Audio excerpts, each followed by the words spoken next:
Yes, Ms Hager. Commissioner, I appear with Ms Phillips and Ms Taylor. Yes. Ms Cairns, I appear for Mr Ahmed and Mr Lazar, who will be giving evidence this morning. Yes, thank you. And Commissioner, I appear for the 7 Jewish organisations. Mr Swire, thank you. If it please the Commission, Callan, I appear for the State of New South Wales. Yes, Ms Scanlon. May it please the Commission, Munro, I appear with Dr Blumenthal for the Commonwealth. Yes, thank you, Ms Munro. Yes. Commissioner, this is the final scheduled hearing block of the Royal Commission, and its focus will be on social cohesion. The preamble to the terms of reference of the Commission identifies social cohesion as the national consensus in support of democracy, freedom and the rule of law. The terms of reference recognise that strengthening social cohesion provides the strongest defence against anti-Semitism and other forms of religious and ideologically motivated extremism. Many submissions made to the Royal Commission have highlighted growing concern about dynamics undermining social cohesion, and this hearing block will consider measures currently contributing to strengthening social cohesion in Australia and ways in which those measures may be supplemented in the future. Initiatives of this kind advance the interests of all Australians, including but not limited to Jewish Australians impacted by anti-Semitism. Before addressing some of the evidence that will be led in this hearing block, it's important to observe that the concept of social cohesion has different meanings to different people and across different contexts. For example, for academics, social scientists, policymakers, civil society and the general community. As I've noted, this Commission's terms of reference define social cohesion as the national consensus in support of democracy, freedom and the rule of law, and it is to that conception of social cohesion that the Commission's inquiry will be directed. Those 3 concepts are closely connected. Democracy, of course, refers to a form of government, which in Australia is representative democracy, but it also encompasses democratic values such as respect, tolerance, equity, freedom and justice. Freedom, however, is not a freedom to do anything. It includes freedom of speech, association, movement and belief, all of which are vital, but in some instances can be subject to reasonable limitations under the law. The final concept in the terms of reference is the rule of law, which is the idea that no person, group or leader is above the law. It accords with the community's expectation that breaches of the law will be dealt with promptly and proportionately. These are all values that all members of the Australian community can and should agree on. The Commission will hear evidence of how different experts define and seek to measure the concept of social cohesion. Today, we will hear from researchers at the Scanlon Foundation Research Institute and the Australian National University who've studied this concept. The Scanlon Foundation Research Institute's Mapping Social Cohesion study measures social cohesion across 5 key areas or domains. These are first, belonging, the sense of pride and belonging people have in Australia and in Australian life and culture and the belonging they feel in their neighbourhoods. Second, worth, which is the degree of emotional and material well-being people experience.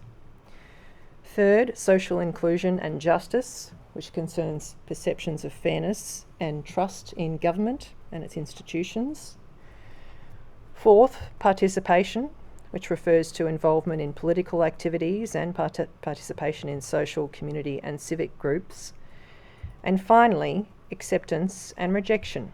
This domain looks at attitudes to immigrant diversity, support for minorities and experiences of discrimination.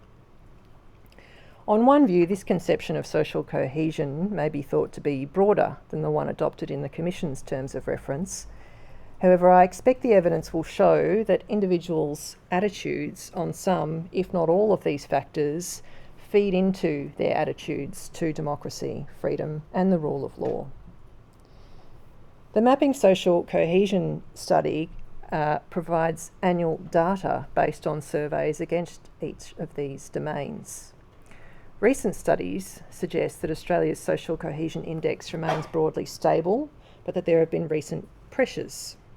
Among other pressures, the most recent report from 2025 indicates that prejudice and discrimination towards immigrant and cultural groups remains common, that trust in government and Australian democracy is sharply divided along party political lines, and the sense of belonging in younger generations has declined substantially in the last 10 to 15 years. These developments serve as an important reminder as to the importance of safeguarding and working to enhance the various measures of social cohesion. The Scanlon Foundation Research Institute social scientists, Ms. Hancocks and Dr. Van Kooy, will address how their research informs policy measures that can do so. Professors Nicholas Biddle and Matthew Gray from the ANU will also give evidence later today about their research on social cohesion and democracy. Their research examines support for democratic ideals as well as satisfaction with the current state of democracy. Their findings suggest that Australians remain broadly supportive of democracy in principle, even where satisfaction with democratic performance is weaker. Support is lowest among younger Australians without Year 12 or post-school qualifications. Overall, their findings suggest that Australia's democratic consensus is durable but uneven, concentrated among older and more educated Australians, and more fragile where educational disadvantage, economic insecurity, and low institutional trust intersect. They suggest that efforts to strengthen social cohesion should address, in a targeted way, the structural and attitudinal conditions that weaken democratic legitimacy, being educational stratification, persistent financial stress, declining trust in political institutions, and pessimism about social mobility. Commissioner, there are submissions made to the Royal Commission which have expressed reservations about some usages of the phrase social cohesion. There are concerns that the term has been used in some contexts in a way which may flatten the experiences of individual groups, or, relatedly, that calls for social cohesion in a global sense can lead to the material underlying challenges faced by particular groups, whether that be racism, discrimination, or social or economic disadvantage, being disregarded or sidelined. It's necessary to be clear about what social cohesion is not. It is not homogeneity as between members of the Australian people. Promoting common bonds or cooperation amongst the community does not and should not be taken to imply a call for similarity of ethnicity, religion, or lifestyle, nor as a reason to stop people raising legitimate concerns about racial or other prejudices. It nonetheless may be acknowledged that the phrase social cohesion has come to assume some associations, as a result of which some may choose a different term. Whatever umbrella language is preferred, there are essential core principles around which right-minded Australians ought to coalesce, being the values of democracy, freedom, and the rule of law, which I outlined earlier.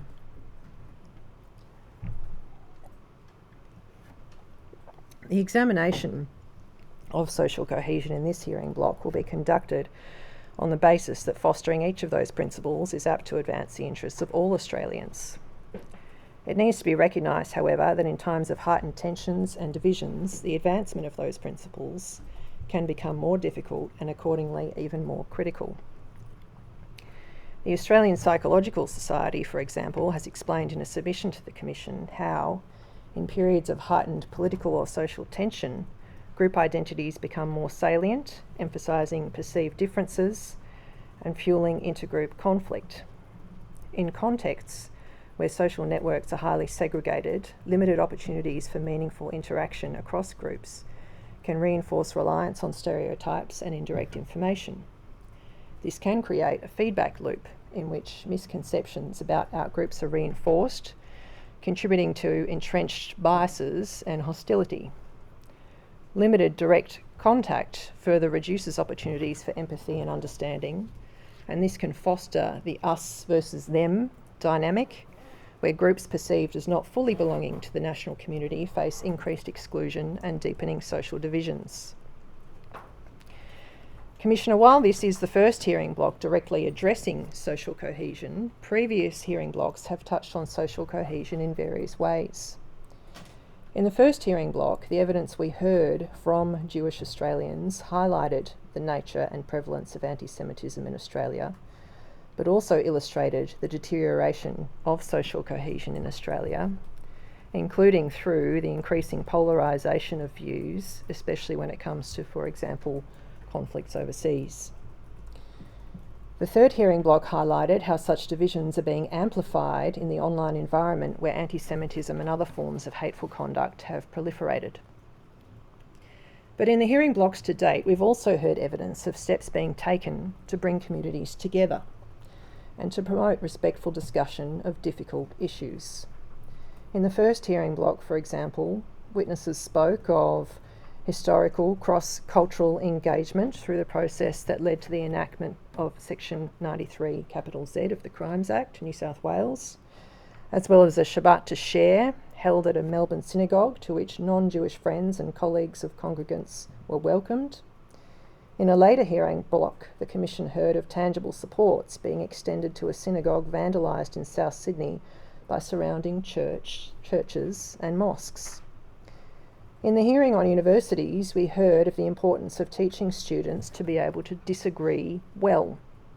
That is, to exchange views on issues such as the conflict in Gaza, but to do so in a way that is respectful and focuses on debating ideas rather than targeting individuals.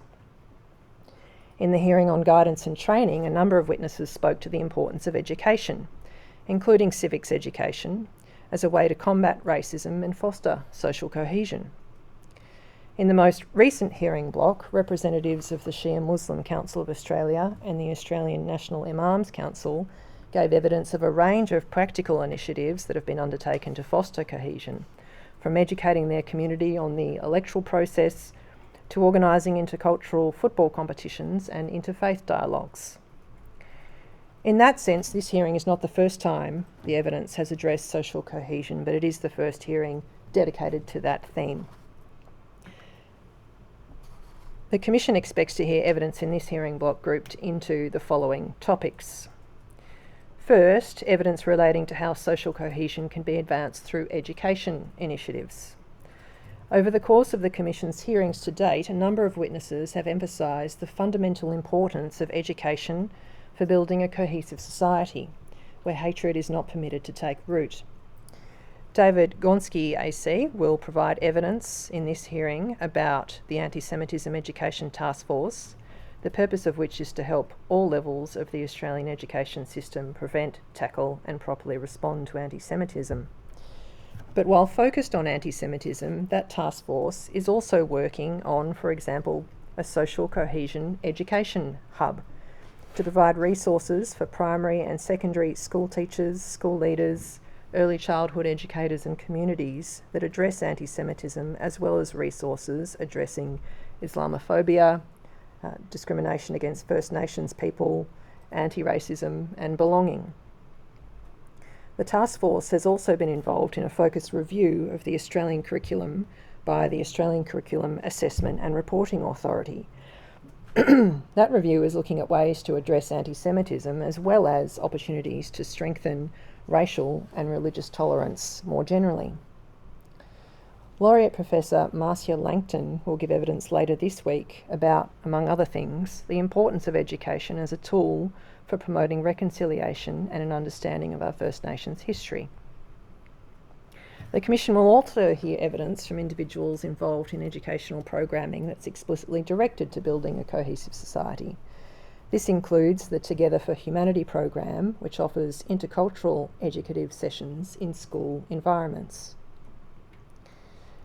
Second, the Commission will hear evidence directed to interfaith and intercultural engagement and dialogue initiatives, including programs that have long-standing histories, as well as those that are in the development phase or have only recently commenced at a grassroots level.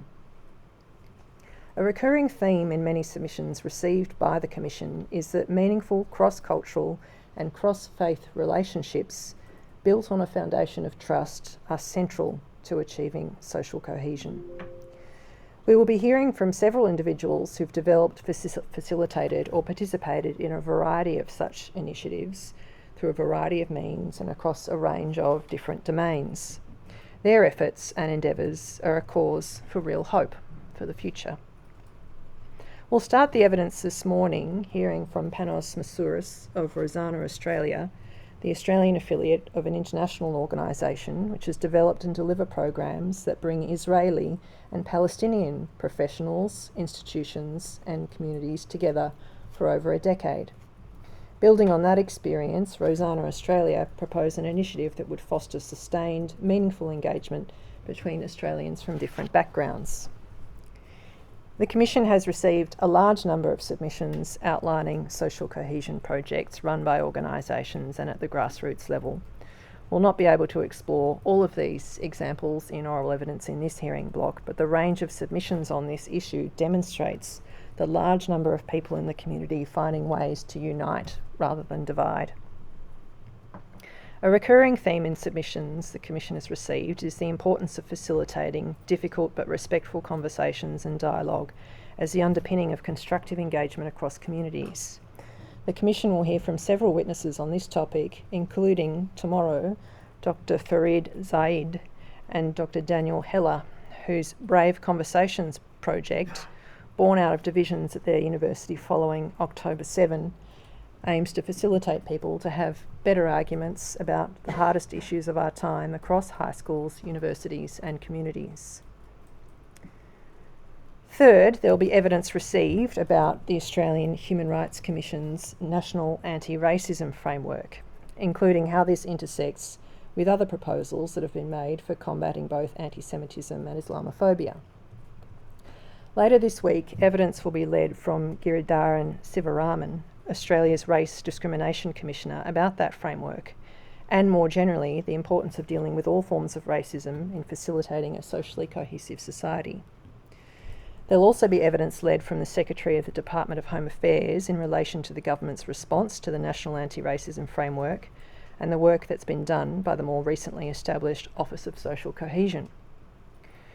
The Commission will also hear from former Premier of Tasmania, the Honourable Peter Gutwein, current Chair of the Australian Multicultural Council, who will give evidence about the need for a cohesive narrative around social cohesion and the power of personal stories to counter fear-mongering and divisive narratives about migrants and refugees to Australia. Fourth, we'll hear evidence about initiatives to promote belonging, safety and security in local neighbourhoods. The work of the Scanlon Foundation Research Institute in particular has highlighted that a sense of belonging to a local neighbourhood is a key element of fostering social cohesion. We'll hear evidence from various leaders in that domain, including the Lord Mayor of Melbourne, about the role of local governments in building a cohesive society and combating prejudice. There will also be evidence from organisations which support refugees and new migrants to engage in civic participation and to develop connections in their new communities. Fifth, the Commission will hear evidence about sport as the great leveller in Australian society.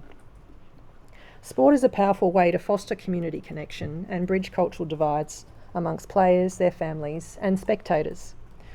One witness will describe their participation in an Israeli-Palestinian AFL peace team. Another witness will give evidence about an initiative to bring primary school-aged children of different religious backgrounds together for school holiday soccer camps in Sydney. The Commission will also hear about the importance of leadership and zero tolerance for anti-Semitism and racism in sport, and initiatives being undertaken in that respect. And finally, next week, the Commission will hear evidence about the upswell of positive communal initiatives that have been triggered by the awful tragedy of the Bondi Hanukkah attack. These initiatives include the Dawn Paddle Out Memorial, attended by thousands at Bondi Beach to honour the victims, and the One Mitzvah for Bondi, which encourages people of all faiths and all communities across New South Wales to engage in an act of kindness in honour of the victims of Bondi. These activities exemplify, in many respects, the key message of the Jewish festival of Hanukkah, that light will prevail over darkness. Commissioner, again in this hearing block, some witnesses will be giving evidence under a pseudonym, and in respect of those individuals there are non-publication orders in place prohibiting the publication of their names or other identifying information, and it may be a criminal offence or contempt of the Commission to breach such an order. And I note again that the Royal Commissions Act 1902 and its state equivalents contain statutory protections for witnesses. Thank you, Ms Hager. Well, I'm going to take a very short adjournment so the pool camera can be removed.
Ms Taylor. Commissioner, the first witness is Mr. Panos Massouris. Yes. Will you take an oath or make an affirmation, sir? Oath, please. Yes. Do you have the Bible? Do you swear by Almighty God the evidence you shall give will be the truth, the whole truth, and nothing but the truth?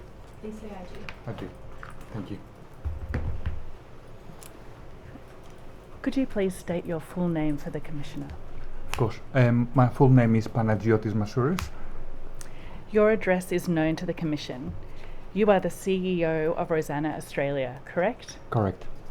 You have prepared a witness statement dated 14 August 2026. Is that witness statement true and correct to the best of your knowledge and belief? Correct. I tender that witness statement with doc ID STAT.899.001.0639_R. Yes, the statement will be admitted as an exhibit. Thank you, Commissioner. Rozana Australia has also made a submission to the Royal Commission, and I tender that submission with a doc ID of SUB.001.003.1087. Yes, the Rozana Australia submission will be received as an exhibit. Mr. Massouris, you have been the Chief Executive Officer of Rozana Australia since March 2026, is that correct? Correct. Before joining Rozana Australia, you worked in the not-for-profit and community sectors for more than 23 years, including work supporting asylum seekers and refugees. You have held senior leadership roles and led 2 national programs, correct? Correct. In your statement at paragraph 5, you say that your professional experience has shown you that social cohesion cannot be created through occasional dialogue or public messaging alone. What, in your professional experience, does work to foster social cohesion? Thank you, Councillor. I'm going to start with the word communities because we have heard it so many times. Beside the First Nations people in Australia, all the rest of us actually are coming from different communities. But the way to bring the communities together is actually by making them realize that we are sharing the same future for our children and us, the future in Australia. What actually can make that happen is actually giving the voice to more people, diverse people from genders, generations, identities, because we are not homogeneous. So giving that diversity in voice and actually making them part of a future will actually make a difference. Turning then to the role of Rozana and Rozana Australia. Rozana Australia is the Australian affiliate of Rozana, a Swiss-based international organisation founded in 2013 and active across 8 countries, together with a regional representative office in Palestine. Is that right? Correct. Could you explain Rozana's mission? Absolutely. So over the last 13 years, Rozana's mission is actually bringing the Jewish, Israeli, and Palestinian communities together through multiple initiatives, actually peacemaking initiatives and hope initiatives, in actually making those two communities collaborate and actually have a better future for the communities. Should I elaborate a little bit? Yes, please do. Some of the initiatives and programs we have actually done to actually support the mission has been including professional exchange from both sides, institutional partnerships, women leadership groups, rehabilitation programs, and structured dialogue between the communities. Rozana, the umbrella organisation, has also done work including a Jewish-Arab hospital dialogue. Could you explain that project? Absolutely. So that was in 2025, where 70 health professionals came together in a very structured setting to be able to create trust between the individuals and collaboration. We actually done an evaluation of that group, and we actually saw a significant amount of improvement on actually those individuals, on the willingness to exchange ideas, to reach out, to work together and collaborate. Interesting enough, that group, because it happened in 2023, we had the opportunity to survey them before the war and after the war. Before the war, the percentage of them, 92.5%, they're willing to engage and collaborate. And when we actually done that survey after the war commenced, we actually saw that the statistic remained nearly the same, with only one decimal different apart, to 91.5%. So that structured collaboration workshop between them, meeting each other and working together, and the war happening didn't actually impact their willingness to partner and collaborate. And that's the first ever research of this kind actually that has happened and gives us hope. Thank you, Mr. Massouris. In your statement at paragraph 9, you have explained that healthcare has provided the occasion for much of Rozana's work, but it is not the mechanism producing its results. What do you consider made those sessions effective? Thank you, Councillor. Rozana has actually been working, bringing people together, and healthcare has been the occasion, but not the mechanism. The mechanism is actually how we have the structured sessions, well facilitated, and actually have an equal playing field for all of them, with equal power for them to feel safe, contribute and participate. It's the how it's happening, it's not the who is coming. Turning then to Rozana Australia, and I believe you touched on this earlier, could you please describe for the Commissioner the Day After project, which was funded by the Australian Government? Absolutely. So, funded by the Department of Home Affairs, the Day After program its purpose is actually bringing individuals from the Jewish and Palestinian community here to Australia, and with partnerships with educational institutes, research centres, medical centres, and Aboriginal community control organisations, and also the wider community will bring those delegations, and we actually create a dialogue and collaboration. When those sessions happen, delegations happen, the appetite and the willingness of those individuals to actually come and actually work together is already high, but that gets even strengthened when the delegations actually occur. Secondly, we have actually noticed that what actually is actually incredible is how the strengthening those participants after the delegations believe that practical barriers within the corporations that they actually believe they belong in can actually be altered and impacted. So they get their own hope of actually they can actually become agents of change. I understand that despite the outcomes of the Day After project, there has been identified a recurring gap or a missing ingredient in that program. Could you explain that missing ingredient? Thank you, Councillor. The missing ingredient is because those delegations are one-off. They have the hope and aspiration that they can actually make their own changes in their own corporations and institutes. But because there is no this ongoing long-term structure to support them, we don't have the data or the evidence that supports that they have everything they need to actually make those changes. They are willing to collaborate and work on the other side, but if they're not supported to actually maintain that contact, that can actually break down. In your statement, Mr. Massouris, you used the phrase relational absence to mean the structural lack of sustained, meaningful engagement. Is that correct? Correct. You have given an example in your statement of many Jewish Australians having limited, meaningful interaction with Australians from Palestinian or Lebanese backgrounds and vice versa. You note that this is not necessarily a failure of goodwill. What, in your opinion, does it reflect? Thank you, Councillor. In a period of international crisis, with political debates, media, people are becoming more separated in their own communities because fear gets created. And they tend to talk about the other without talking with the other.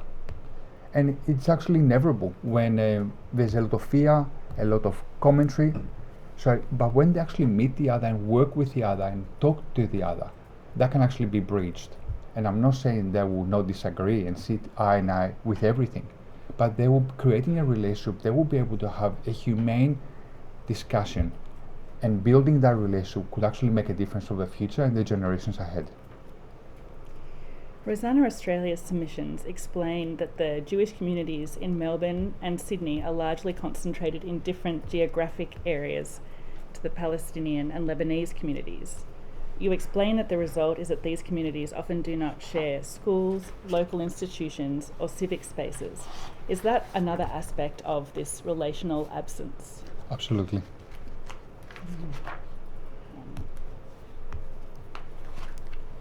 Turning then to the proposed Rozana constellation model, can you briefly explain for the Commissioner how this model was developed? Absolutely. Thank you, Councillor. So, while we actually have the work that Rozana has done over the last 13 years of these facilitated sessions, we also bring our own experience through here in Australia, professional experience, to know how social cohesion is and how we can actually bring communities together. We have actually based this model proposal on 5 theoretical practices and theories. First one is the including intergroup contact, which is basically how you can actually structure contact but reduces prejudice. The second one is the social identity research, but reduces the bias between the groups. Third one is professional facilitated groups, which is the infrastructure of actually how you apply all the other theories. Fourth, the conflict transformation. It's okay to agree with everything, but building those relationships is how you can actually have those constructive dialogues together. And lastly is collective leadership. I want to emphasize that our model we're proposing is actually community leadership. It's supporting the people that attend the sessions to become the leaders of tomorrow and agents of change for our future. Could you please give a high-level overview of the Rozana constellation model, including who it would bring together? Absolutely, thank you. So we're going to be bringing a diverse, so I'm going to actually probably step on the hubs. So there's a hub, but actually in our model that it will be actually doing the recruitment of the participants, the rotation on the recruitment of them. So we will be looking to bring a diverse group of people, not just the loudest voice in the room, but mixed gender, mixed identity, mixed generation, and actually put them in the right setting so they can actually be able to be comfortable, to actually be able to voice their concerns. And members from which communities do you propose to bring together? And from the Jewish, Palestinian, Lebanese and Syrian communities. I understand that the program you have proposed would initially bring participants together in small cohorts in Sydney and Melbourne for a period of 18 months. Is that correct? Correct. The participants would then move through 5 connected stages. Are these the stages you have just outlined? Would you like to explain those further? So thank you, Councillor. The stages are actually 5. The first one is orientation and engagement, when you're setting the tone and actually be able to bring those individuals together. The second one is trust and understanding, building that trust and understanding and starting to be able to hear the other side without any judgment. The third one is dialogue and navigating those difficult discussions together. Fourth is collaboration. When they actually have built that trust and they're starting having a collaboration, how they can actually start hearing ideas and actually identifying opportunities to make their ripple effect and impact in their own communities. And the last one is community-led actions. When they have identified them, what they're going to do to the institutes and communities as a collective to make a change and support by Rozana Australia. You have described the program as designed to create a multiplier effect beyond the immediate cohorts. How would this occur? Beside the individuals, and we know those individuals will be going to their own homes and communities and actually be able to share their learnings, and they're going to be supported through Rozana through all those 18 months to do so. But besides that, beside the recruitment and retention group that will help them stay in the group and help them navigate those discussions, not within the group only, but outside in the community as well. We also have a narrative hub and the innovation hub. The narrative hub will actually be taking those stories of discussion and dialogue and not glossing them over to make them look so pretty and glamorous, but actually voicing and showing that people can actually have a respectful dialogue and don't agree with everything, but collaborate and hear each other's perspective. And also the good news stories, which we definitely need. The Innovation Hub will actually be able to support those individuals when they identify opportunities to actually make an impact in their own communities, how they can actually support them to make them agents of change and actually make their impact. Commissioner, for your reference, although I do not propose to turn to it, the constellation model is described in more detail in Appendix A to the Rozana Australia submission to the Royal Commission, commencing at page 8.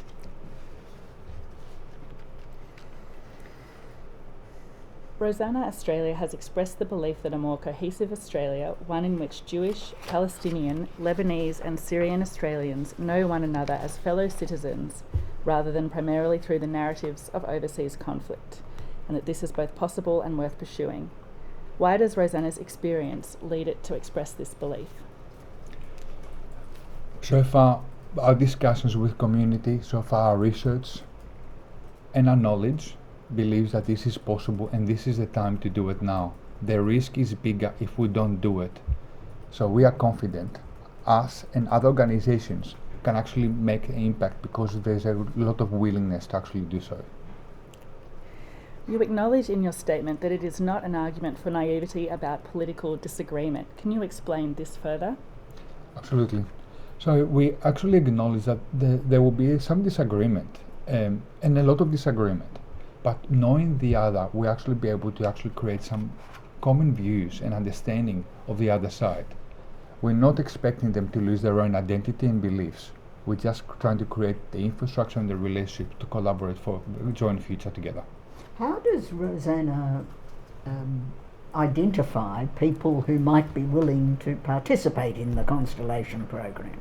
Thank you, Commissioner. So far we have actually socialized the model with communities themselves, and they are eager to join. But the retention and recruitment hub team will actually be able to assess and talk to those people to see the appetite and willingness to join into this program. So not only will be working with the communities directly to be able to find young people, young leaders, emerging leaders, established leaders, women's group to be able to put them, but also will be supporting them to do so. Rozana presently has contacts within each of those communities? Absolutely. We're already in contact with them because of the DAP program, the Day After program that we have been bringing here in Australia. Every time we have a delegation, we are working and we're bringing the community together, and it's a joint collaboration delegation. So we already have really strong ties with both communities. I understand that the proposal is first for a pilot of the constellation model. What opportunity would a pilot project bring? Thank you. It's a pilot sense because it's designed for the Australian setting, and it's a long program, 18 months. We have actually have our learnings, and through our experience of how to work in Australia, how we bring communities together, this experience will actually be able to make sustainable, stronger relationships and more resilient communities, and more collaboration within Australian community altogether. In the final paragraph of your statement, paragraph 36, you have expressed the view that social cohesion is not the absence of difference. Rather, what is it? It's the presence of relationships strong enough to carry it. Rozana Australia, in its submissions in section 6, put forward 4 recommendations for the Royal Commission's consideration. Do you have a copy of those submissions in front of you? Not in front of me. Oh, in the folder? Sorry. The doc ID is sub.0001.0003.1087, and this is at page 0006.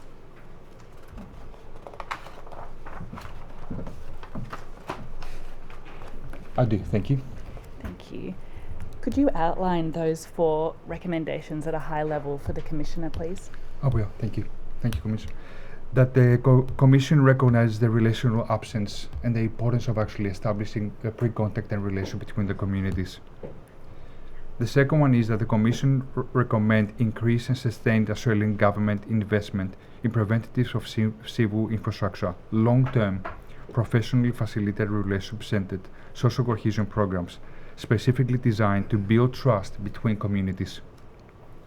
The third one, that the Commission recommend the establishment of national evidence base of relationship-centred social cohesion programs with embedded research. Fourth, that the Commission note the existence of structure, evidence-informed models of this kind sustained engagement. Thank you, Mr. Massouris. No further questions, Commissioner. Yes. Yes. Thank you, Mr. Massouris. Thank you. You are now excused. And this being the final block of hearings, we are throwing caution to the wind, and there will now be an early morning tea.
Yes. Yes, Ms. Commissioner, Phillips. I call as our next witnesses Ahmed, Hegazi and Joel Lazar. They will be giving evidence concurrently, both by video link. Yes. As I understand it, Mr. Hegazi will take an oath and Mr. Lazar an affirmation. So they might be administered now. Mr. Hegazi, Yes. do you swear by Almighty God that the evidence you shall give will be the truth, the whole truth, and nothing but the truth? Please say I do. Yes, I do. Thank you.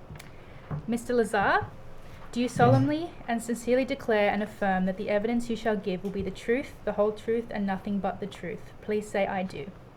I do. Thank you. Mr. Hegazi, are you able to see and hear me? Yes, I can.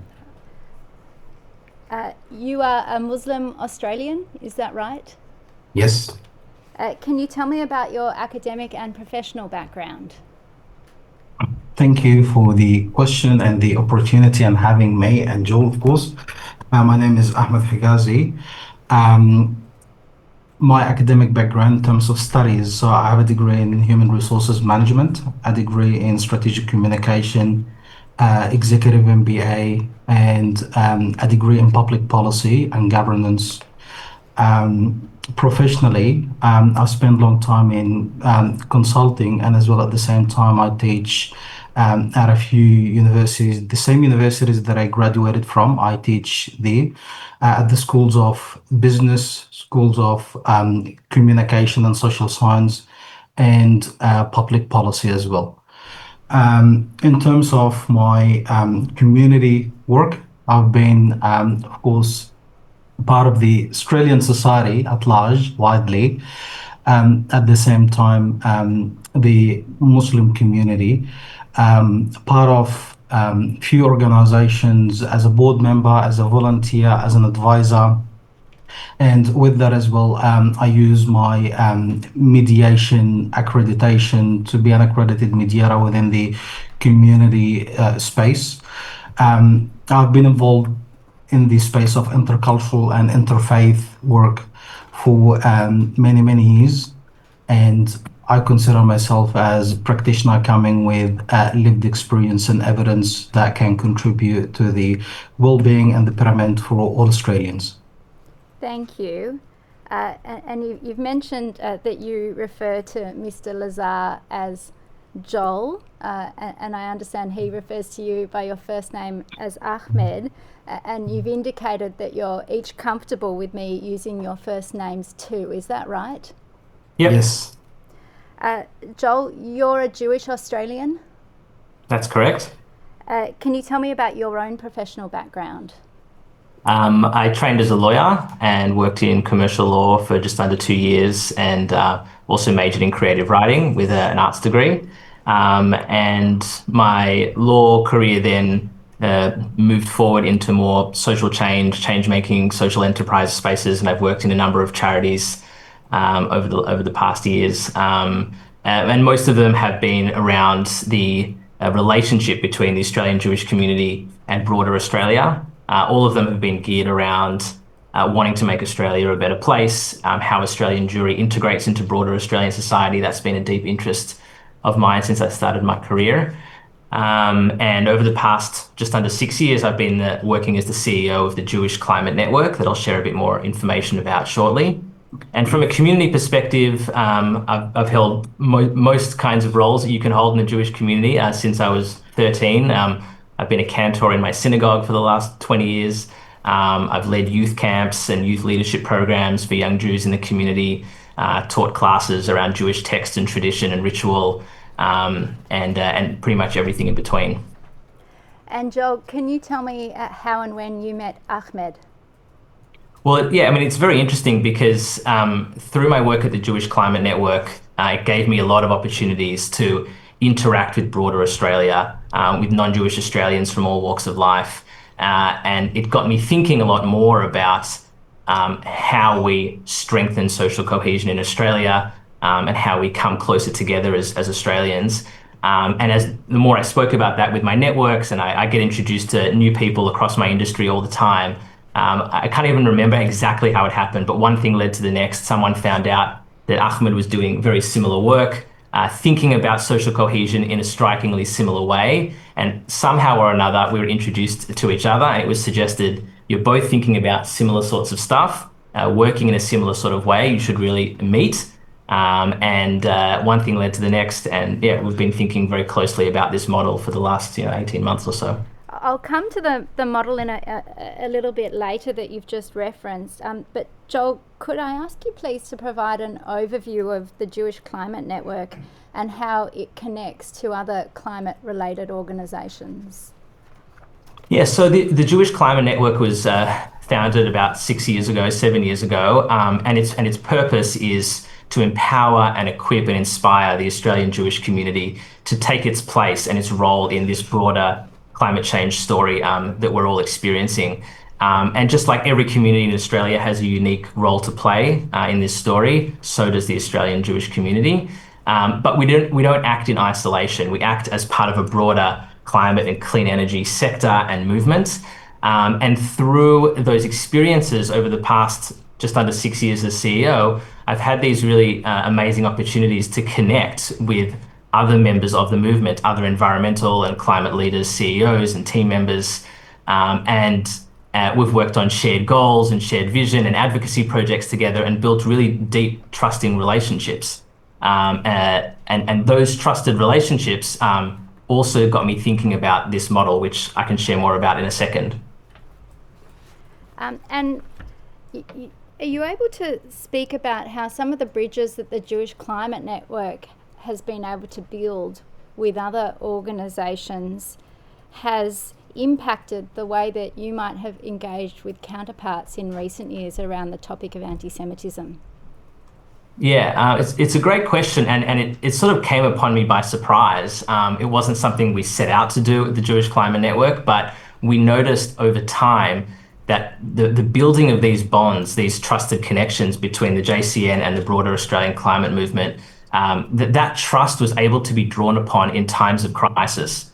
So, after October 7, the experience of the Australian Jewish community became very difficult, culminating in, obviously, in Bondi. And I was able to then meet a certain demand that was being shared with me, and namely around what is the Australian Jewish community experiencing right now. Many of my fellow climate colleagues had Jewish stakeholders, Jewish team members, Jewish volunteers, Jews from all walks of life in their ecosystem, and they wanted to understand and they wanted to show solidarity and allyship, but it was very hard for them to do so. Who is the person that you can trust to have a really sensitive conversation around a really difficult topic like this? And because we had built so much trust through shared goals and a shared vision around climate values, etc., I was able to have a lot of conversations with fellow climate leaders around what the mainstream Australian Jewish experience is right now, and particularly how our fellow climate colleagues can show support and empathy for what we've been experiencing. And importantly, I should add, I didn't need to erase any aspect of my identity in order to have these really important conversations with fellow climate leaders, and they didn't need to either. We could disagree on all kinds of things, whether it's about politics, geopolitics, certain worldviews, but because we had built so much trust over years of working together on climate, I was able to, in a way, we were able to draw down on that trust. We were able to use that trust in order to respond in a time of crisis as well. Thank you. Ahmed, I'd like to ask you please about an academic paper that you've recently authored to be published in an academic journal. It's been titled The Infrastructure of Solidarity, Substantive Configuration Lock-in and Procedural Catalyst Design for Social Cohesion in Super Diverse Democracies. And Commissioner, I'd seek to tender that article. It has doc ID RCD.599.0001.0107. Yes, the article will be admitted. Are you able to tell us what made you decide to write this paper? I'll come to ask you about the detail of the thesis in a moment, but what prompted you to start thinking about the issue of infrastructure of solidarity? Thank you for the question, and I really appreciate again the opportunity. The paper was, or is right now, is a structured reflection on the Australian society and the community work that I have been involved in for many years. And it was a question based on the observation that if we're working together and living together for that far, for that long, why we still end up in such situation that we're at today. And social cohesion is just a symptom, an outcome of what happens at the daily basis. So building on my backgrounds in the different fields and spectrums of communication, getting engagement together, and the policy aspects, this is where I try to connect the dots to find out what kind of infrastructure do we have to sustain this social cohesion and connecting the hearts and the neighbors. So it starts with the observation that humans and people who know their neighbors, they don't feel they are threats and they don't fear them. They feel connected to them. And that's what I started the research journey, and everything in the details that we'll be speaking about in a minute. And the paper describes polarization as a relational challenge. Is it that kind of polarization that forms the problem that sits at the heart of the paper that the paper seeks a solution to? It is one of the many aspects, because at the end of the day, it happens to be an ecosystem. Like polarization would lead to the next problem, and next problem will lead to the next problem, and we keep pushing, and then we end up even with like media politics polarization, pushing to the legal system, the machines, and then they're having the security solutions, which is what deploying the inaccurate solutions in a way, while they are very important, but the inaccurate solution to different problems. So polarization is a big contributor to this. If it's media, and we're not just talking about social media, by the way, we're talking about media as well, and politics, that's one main aspect that we should consider. And is it right that the solidarity infrastructure that sits at the heart of the paper involves co-design between communal members in relation to different projects that can assist society, whether it be in sports, arts and culture, environment, etc. Is that correct?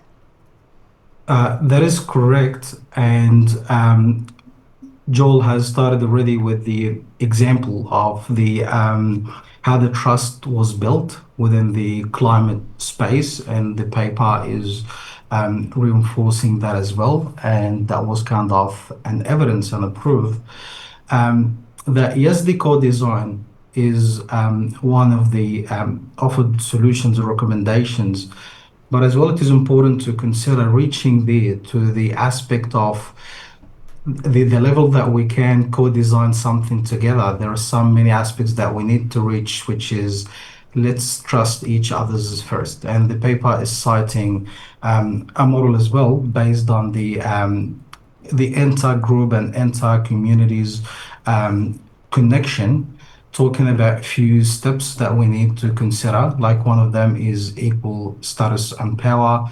The other one is the collaboration, the willing to collaborate genuinely with someone that you have shared goals and shared aspirations.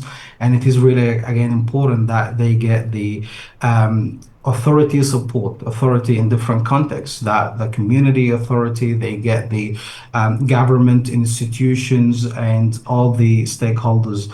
So like the co-design would be a way to encourage relationship building, trust building.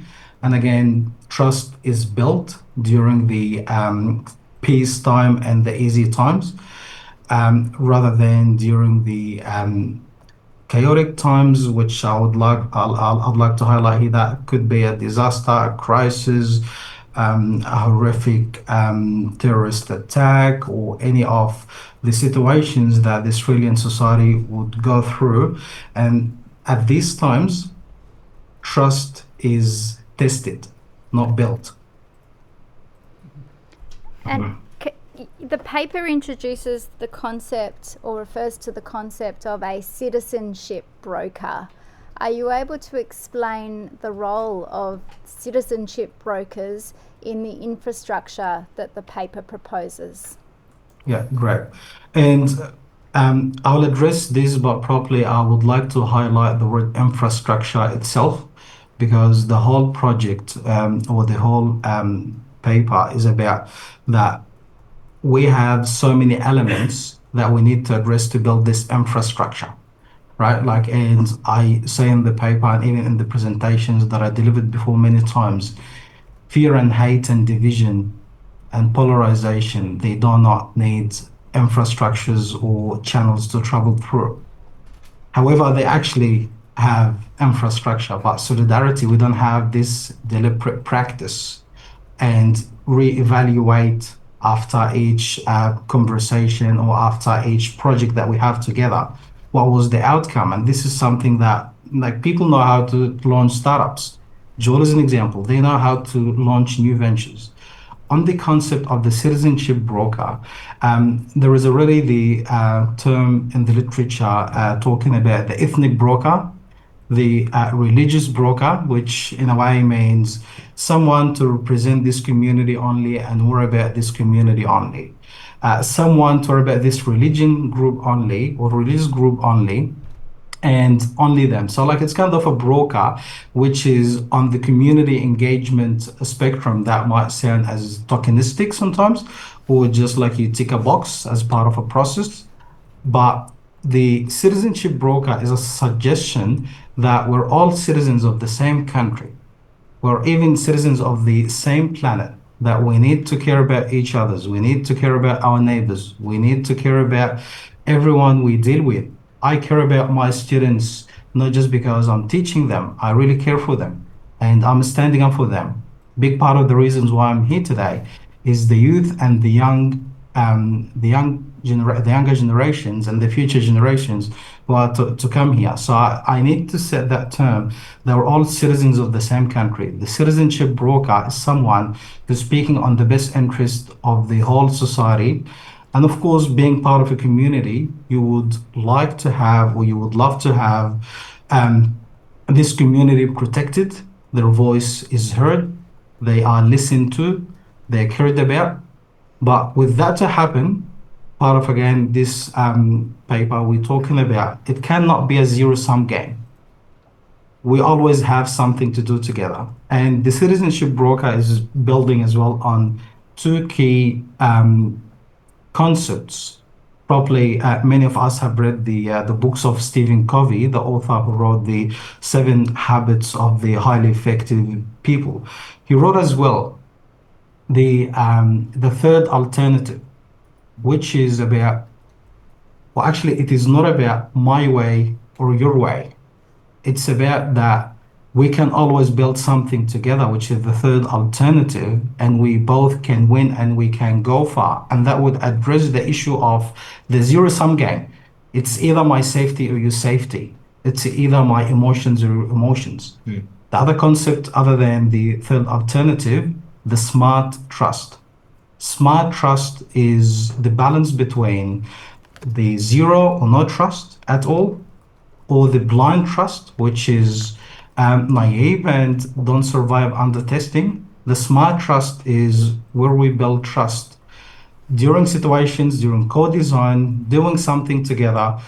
I get to understand, and as well, like, to be understood, you need to understand first. And this is the balance. So the citizenship broker is a call, an invitation to everyone to think in the best interest of everyone around us. Thank you.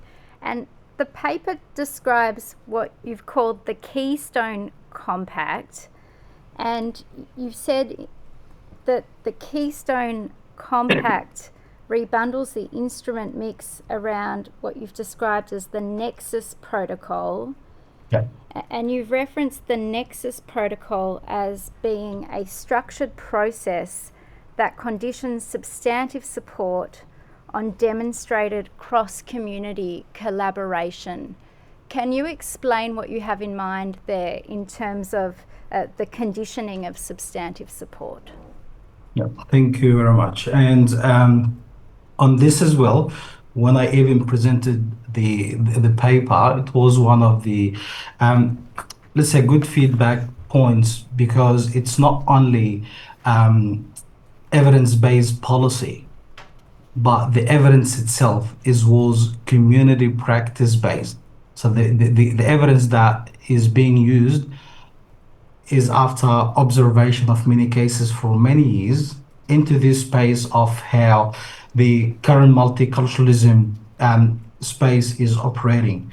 And I need to highlight again that it is a success story up to today in the context of multiculturalism. This is not a policy design failure. It was very successful, that has led us to today's milestone, that we ended up with this diverse, that is now called super diversity, by the way. We're no more diverse society, we're super diverse society, and we can elaborate on that later. So with this milestone that we're reaching today, we need to think of what's next, how to unlock this lock-in or the configuration that has, in a way, unintentionally, again, as part of the success, created the silos and reinforcing the silos.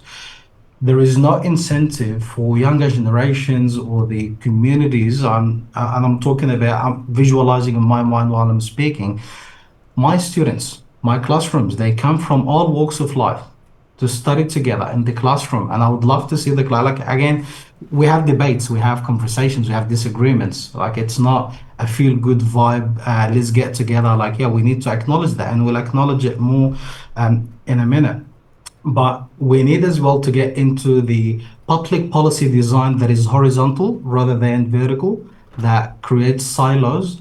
And even again, with many attempts that we have been through, and we're building on the legacy of all the community work that has happened, the interfaith, the intercultural, we are building on this legacy today. But for some reason, the event-based or attending an event does not build that enough trust that can reach far or get tested and still solid without the table of conversation collapsing. So we need to just add a motivation or encourage younger generations, or even the current communities, leaders, and those at the front lines. And I acknowledge all the hard work that has been done for the last 50 years or even more. We're not looking to stop funding any cause that is ongoing. We're not asking to defund, deregister, or cause any threat to any institution. We're actually coming to say the public policy design should consider the horizontal design, and the objectives of the big goal of the policy can stay the same, but the tools of the policy, they need to change. This is like when the policy drift happens. So when this design happens, it's kind of a prime, or let's say, like, yeah, the platinum grade, like a premium grade, when you get extra funding if you're gonna do something that is ongoing. And I'm sure many would relate as well and understand what I'm trying to say in a positive way. It's not, again, just let's attend the event and we take that was, we have done it together. It's kind of milestone support. We need to pause, reflect, evaluate. Have we achieved a better bridging capital, which is the link between the communities? Currently, we have very strong bonding capitals, which is strong connections within the same communities. But the bridging capital, which is between different communities, is so weak. And we need to test that. We need to have, as the business school always uses, the key performance indicators. Are you performing well based on many aspects? So this is just a policy redesign to think of the next 50 years. the success milestone that we have today in the space of multiculturalism. Now it's time to move to interculturalism, from the multiculturalism to interculturalism, active interdependence. I'm depending on Joel, Joel is depending on me in solving complex problems and getting together. But for that structure to happen, as I mentioned earlier today, we need the steps of how the intergroups and inter-communities can collaborate with these conditions achieved so we can succeed. Thank you. And part of that is incentivization financially, particularly from government funds, to provide these sorts of bridging capital building projects. Is that right? This is right, and on the funding aspect as well, I might add that it is part of the request from the government. We're not asking the government only to reconsider the funding policy, but as I mentioned before as well, the authority acknowledgement, or in a way, you know, the blessings as well, like of the key stakeholders, that is really important. And no pressure. We're not asking the government again to have new regulations and new legislations. Like, we're asking just to redesign the tools. So this aspect. But on the funding item specifically, we need as well everyone to contribute to this. Everyone, I mean NGOs, institutions, philanthropists, and even community members, that they can donate, even like any small amount that they can donate. So with that, only to highlight that we're collaborating on something. And this is something personal as well, like we might, I don't know if we... I might come and ask you then about the model that you've been working on together. You've termed it the Australian Community Mediation Model, or the CM model. And you've provided a short paper to the Royal Commission that you've jointly developed outlining this proposed model. And Commissioner, I might tender that. It has doc ID RCD.5999.0001.0104. Yes. Yes, that will be received in the evidence. Joel, I might turn to you. Are you able to outline for us the impetus behind the model and when and how you and Ahmed have been working on it together? Yeah, absolutely. The model has a few different elements to it that Ahmed can also speak to in a second, but it's also very simple in the sense that it rests on the idea that within a trusted relationship, almost anything can be discussed, whereas outside of a trusted relationship, almost nothing can be discussed, right? And we know this from examples within our lives that many Australians will be familiar with. So a school community or a family unit or a friendship circle, these are all relational groupings that often people within those groups come in conflict with each other. That's just a natural part of being a human being in a group. And the question is, when two members of a group like that, say in a friendship circle, start to experience animosity or hatred towards each other, what are the mechanisms for them to repair that misunderstanding or that hatred? Them doing so directly with each other is often very difficult or impossible. But we do know that if each of them has one additional trusted person who can mediate between them with respect to the conflict, then a lot can be achieved. Those trusted individuals can help reduce miscommunication between the two, and can help remind the members of the group of the broader goal of why we're here in the first place, why we have this grouping, whether it's a school community or a friendship circle or a family or whatever it is. And when that trust exists, communication can be mediated across the group. And so the idea with the community mediation model that Ahmed and I have been thinking about and working on is that that also should apply to social cohesion, and it should also apply to communities like the Jewish and Muslim communities, and really any type of different community within Australia, where there's trust between different members of a community, that we can come into a room together and we can discuss even the hardest things, particularly because we know we have a shared goal. That shared goal might be a better Australia, it might be a specific policy we're working on together, and all of that is possible within trust. And is it right that under this proposed community mediation model, those trusted individuals who you've just referred to, Joel, they are the mediators in the model? Yeah, exactly. And I mean, while mediator also has an official definition, you can become an accredited mediator like Ahmed is. It's in a way, it's kind of a lowercase m mediator. It's just a person who can mediate, and they might have the natural affinity and skill set to have sensitive conversations with empathy and compassion.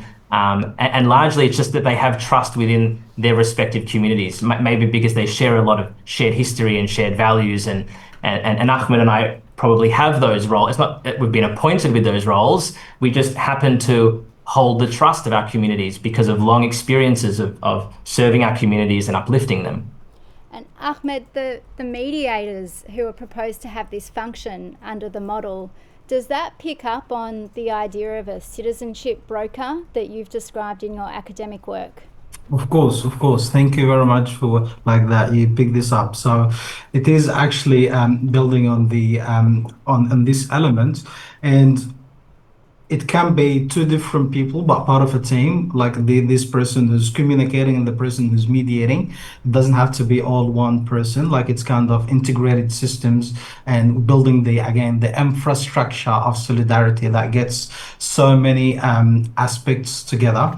And with this mediation, actually, we're not really reinventing the wheel, something new. Mediation is already in Australia. There is training for it. We can guide people on how to go through this process, what is expected, what is not expected. So this guidance as well is available, and we just building on what we already know and what we already have operating in the country.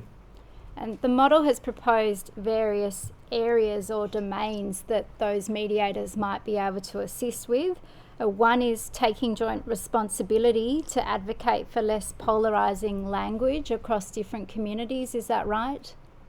This is right, and this is actually one of the priorities as well, because in a way, part of the circle that I mentioned earlier, it's a circle that polarization happens.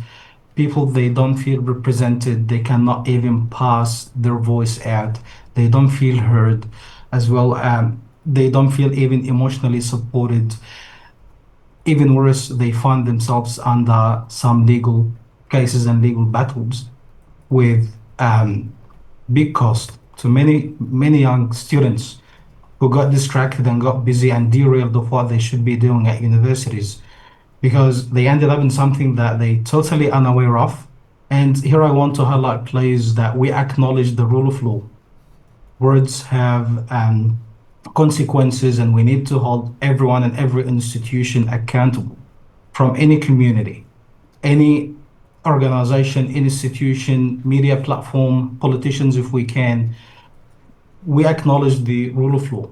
We just saying the early intervention and the early de-escalation between neighbors, and not to leave the next generations to go under the machine of polarization and then push to the legal system, and then traumatized families, bankruptcy, and we add the pressure to the current pressure that is already happening in everyone's life. In one of the conversations, I was talking about work-life balance.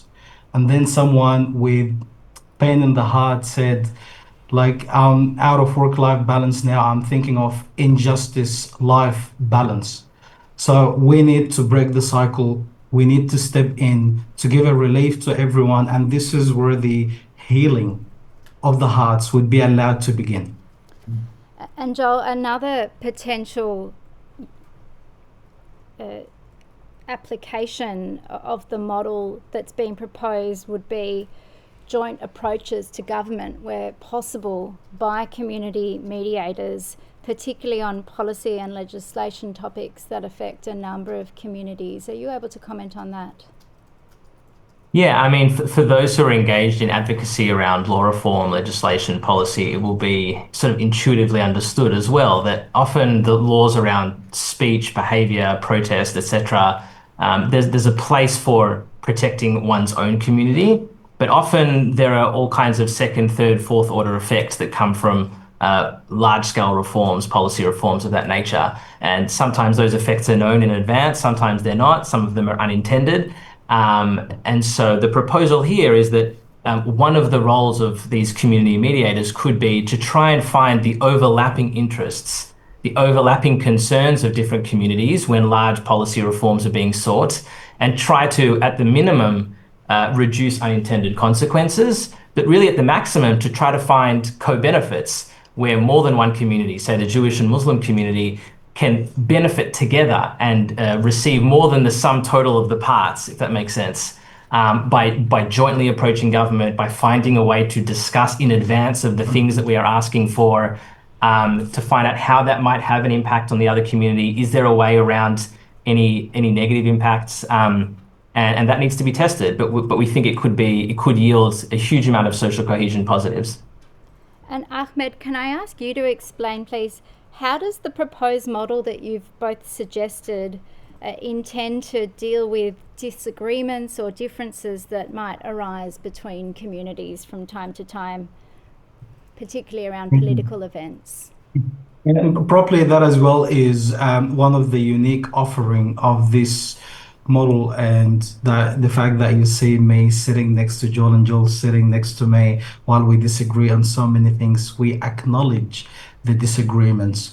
We would love to protect every community's identity, and actually we celebrate it where the views are aligned.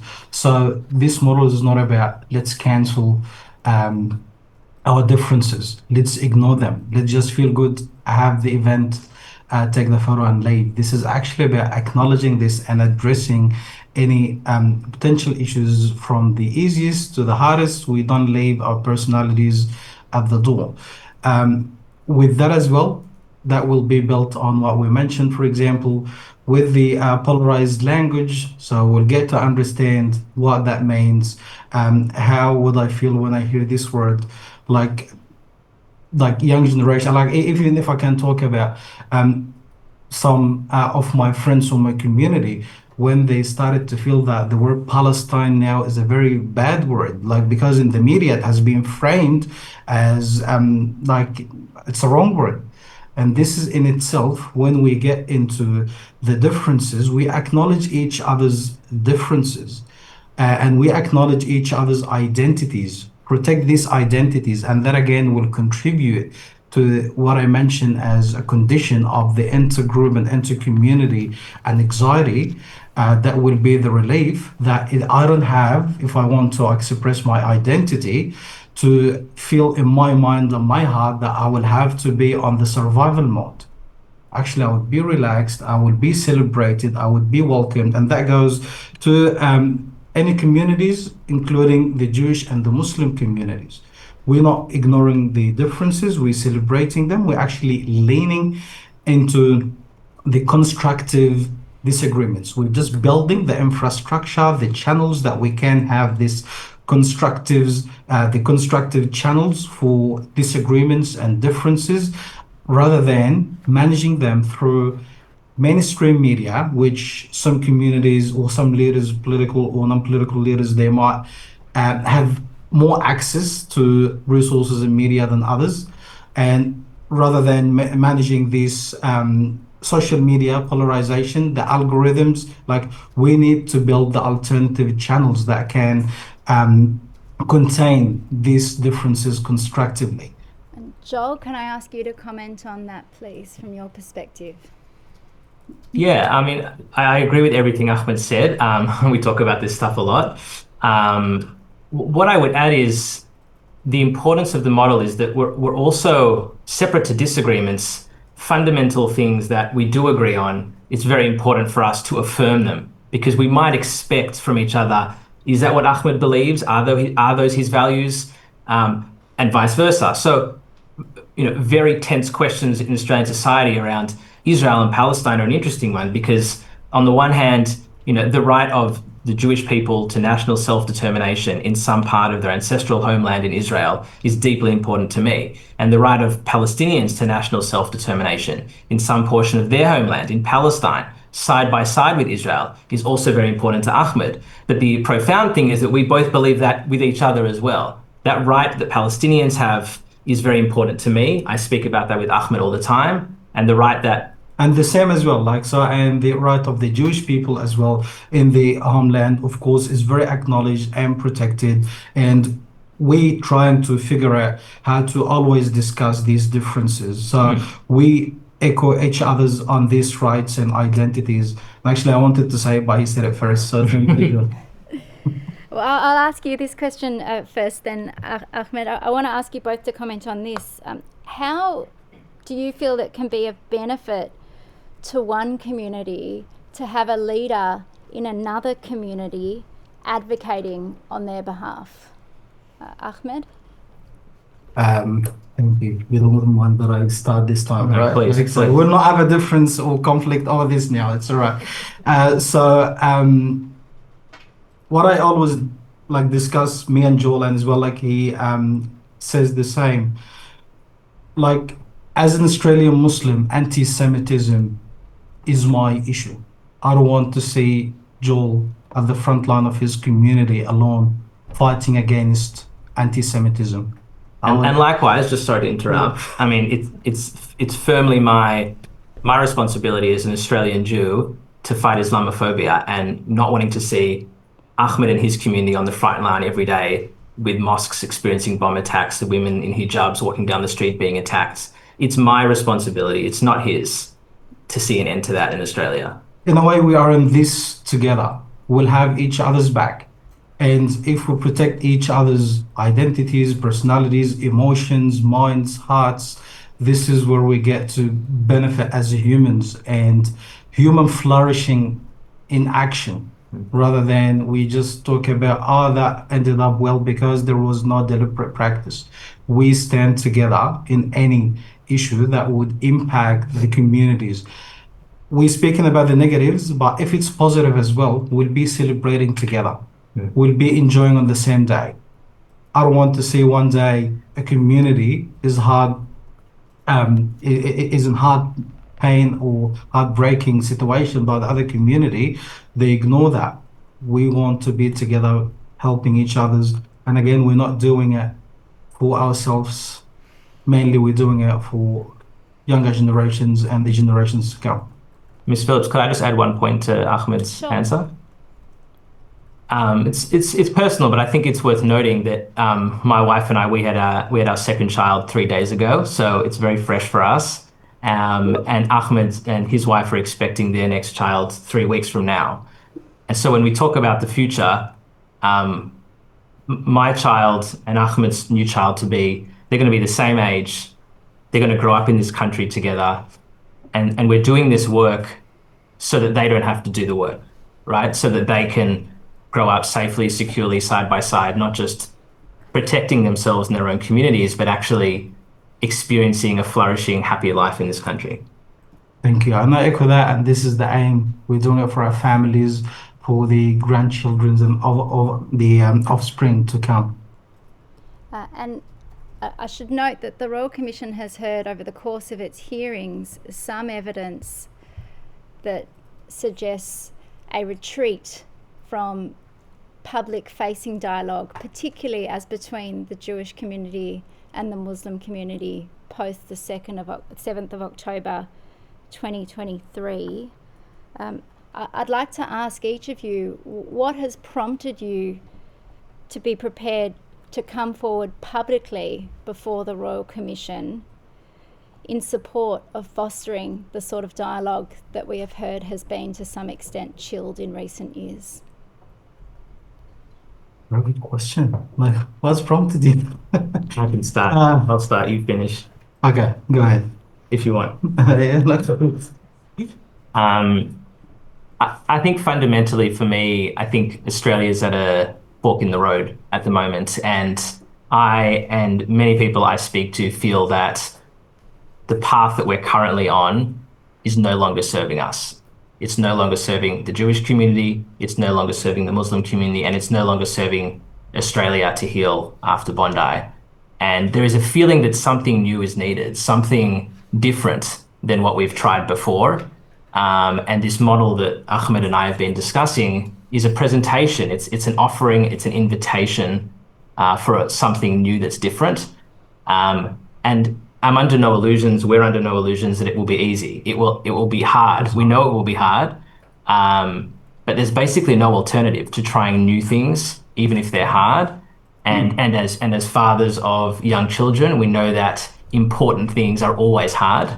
It's often an indication that something is important. It's directly correlated to how hard it is. So we feel the need to speak out together to offer something, to give Australia, to give the Commission something new to think about that could open a new hope or a new door or a new pathway to the future. Thank you. Ahmed, would you like to add to that?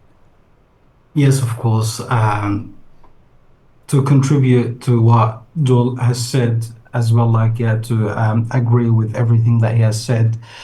Part of as well the observation that I have seen for many years, that the divisive voices and the polarization machines, they do not shy away from being divisive and loud and public. And every day they get louder. And I understand some of the leaders might think, there is a risk if we take these dialogues public, which I acknowledge they happen. I've been part of them for a long time.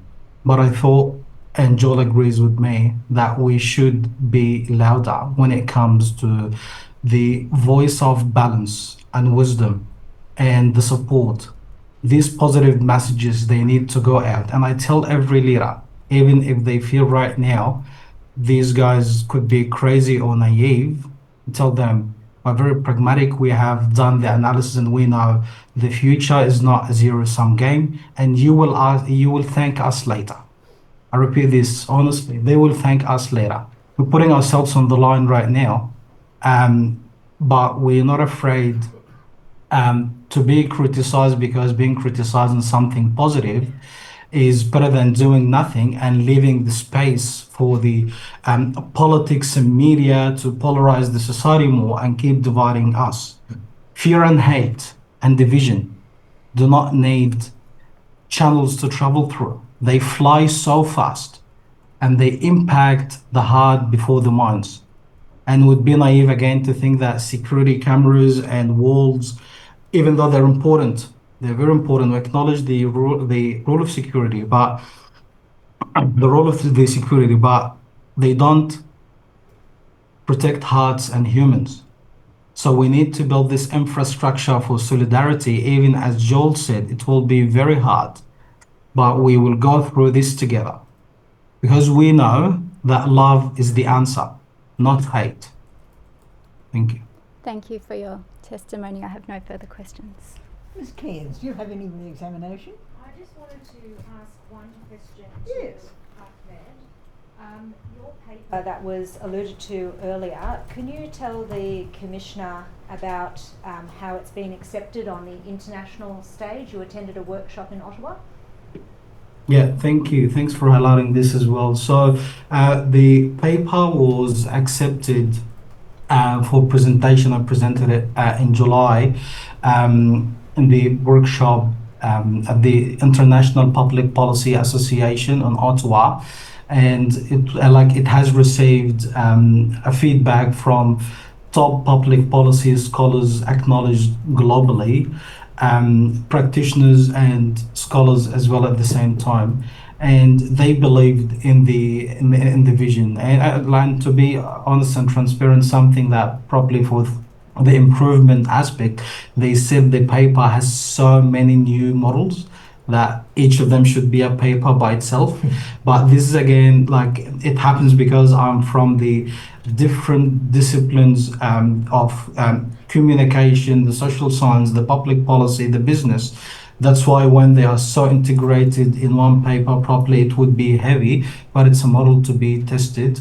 And the International Public Policy Association, they're I would say the benchmark of public policy design. They even contribute to the Australian public policy space as well. And I hope the paper is out very soon after the final publication process. Thank you, Commissioner. No further questions. Rising. Joel and Ahmed, may I thank you very much for your evidence and express the hope that those children do grow up firm friends. It gives hope for all of us. Thank you. You are excused. Thank you, Commissioner.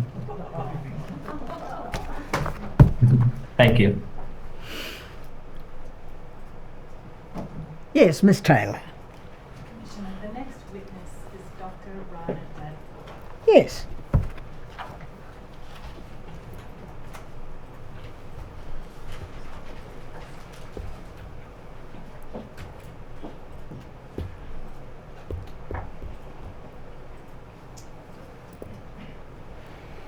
Do you solemnly and sincerely declare and affirm that the evidence you shall give will be the truth, the whole truth, and nothing but the truth? Please say I do. I do. Yes, Miss Taylor. Could you please state your name for the Commissioner? Rana. Your address is known to the Commission. You are the co-founder of Australian United Solidarity for Iran, sometimes referred to as AUSIRAN, correct? Correct. You have prepared a witness statement dated 13 August 2026. Is that witness statement true and correct to the best of your knowledge and belief? It is. Commissioner, I tender that witness statement with document ID STAT.80001.0638_R. Yes, the statement will be received. Dr. Dadpour, you hold a role as Research Fellow at the Cairns Institute, is that correct? It is correct. You completed your undergraduate and master's degrees in Tehran, Iran, and your doctorate at James Cook University, is that correct?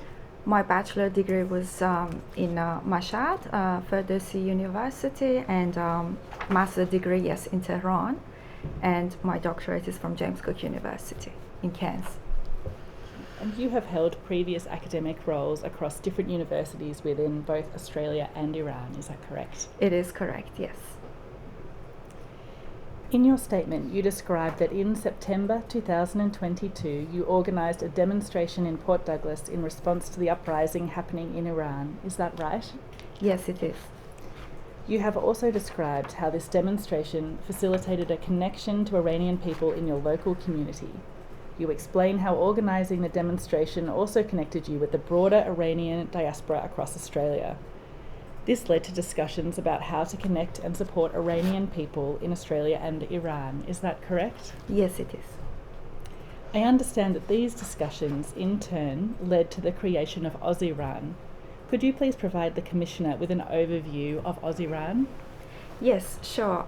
So, Commissioner, AUSIRAN is basically an NGO who try to bring together the Iranian Australian diaspora here and advocate for their right and also a free democratic Iran which is based on human rights, and it rejects in its totality the regime in Iran, which is the Islamic Republic regime, and the IRGC human rights violations as well. Could you please describe the diversity of Iranian Australians? It is a very diverse community. So Iran is a diverse country, so is the diaspora here in Australia.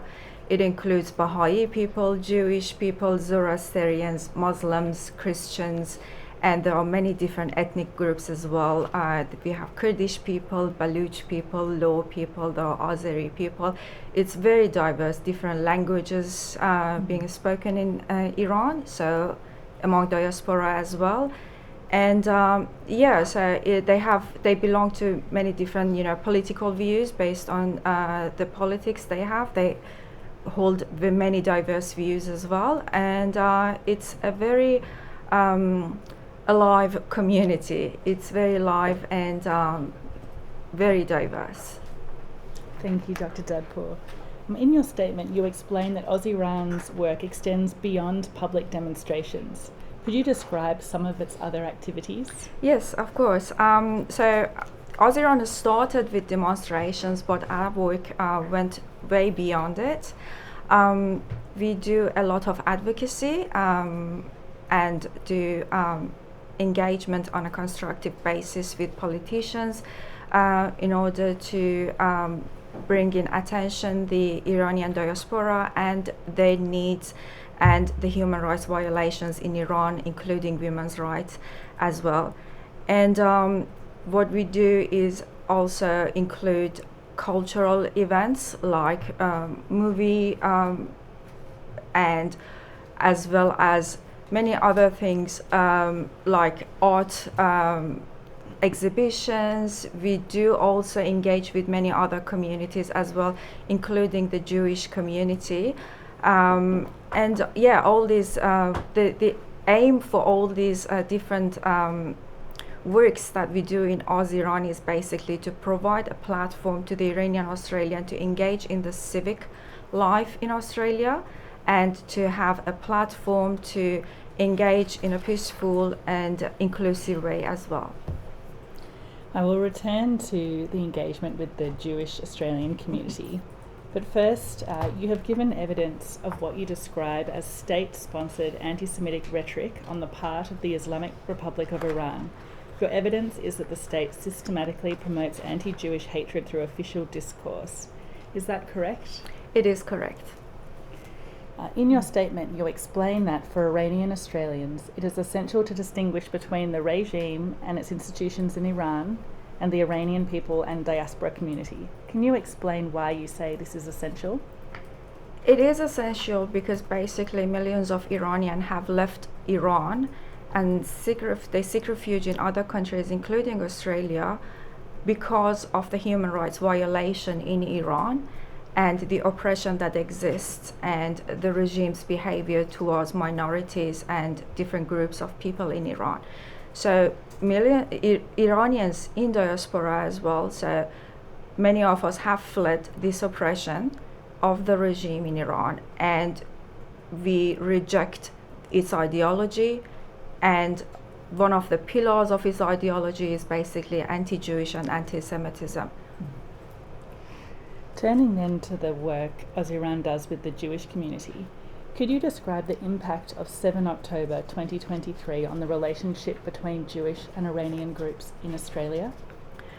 It was a very emotional moment for many in our community. There are many Jewish Iranian community people as well among our community. And as the victims of this type of ideology, we really felt close to the Jewish community at that moment, and we tried to reach out and show our solidarity to the Jewish community. Oz-Iran sent a delegate to one of the memorials that was held and the prayers for the hostages in Melbourne. We got closer to several groups among the Jewish Australian communities, because we felt that it is very important that we show to them that we reject that ideology, although it is being,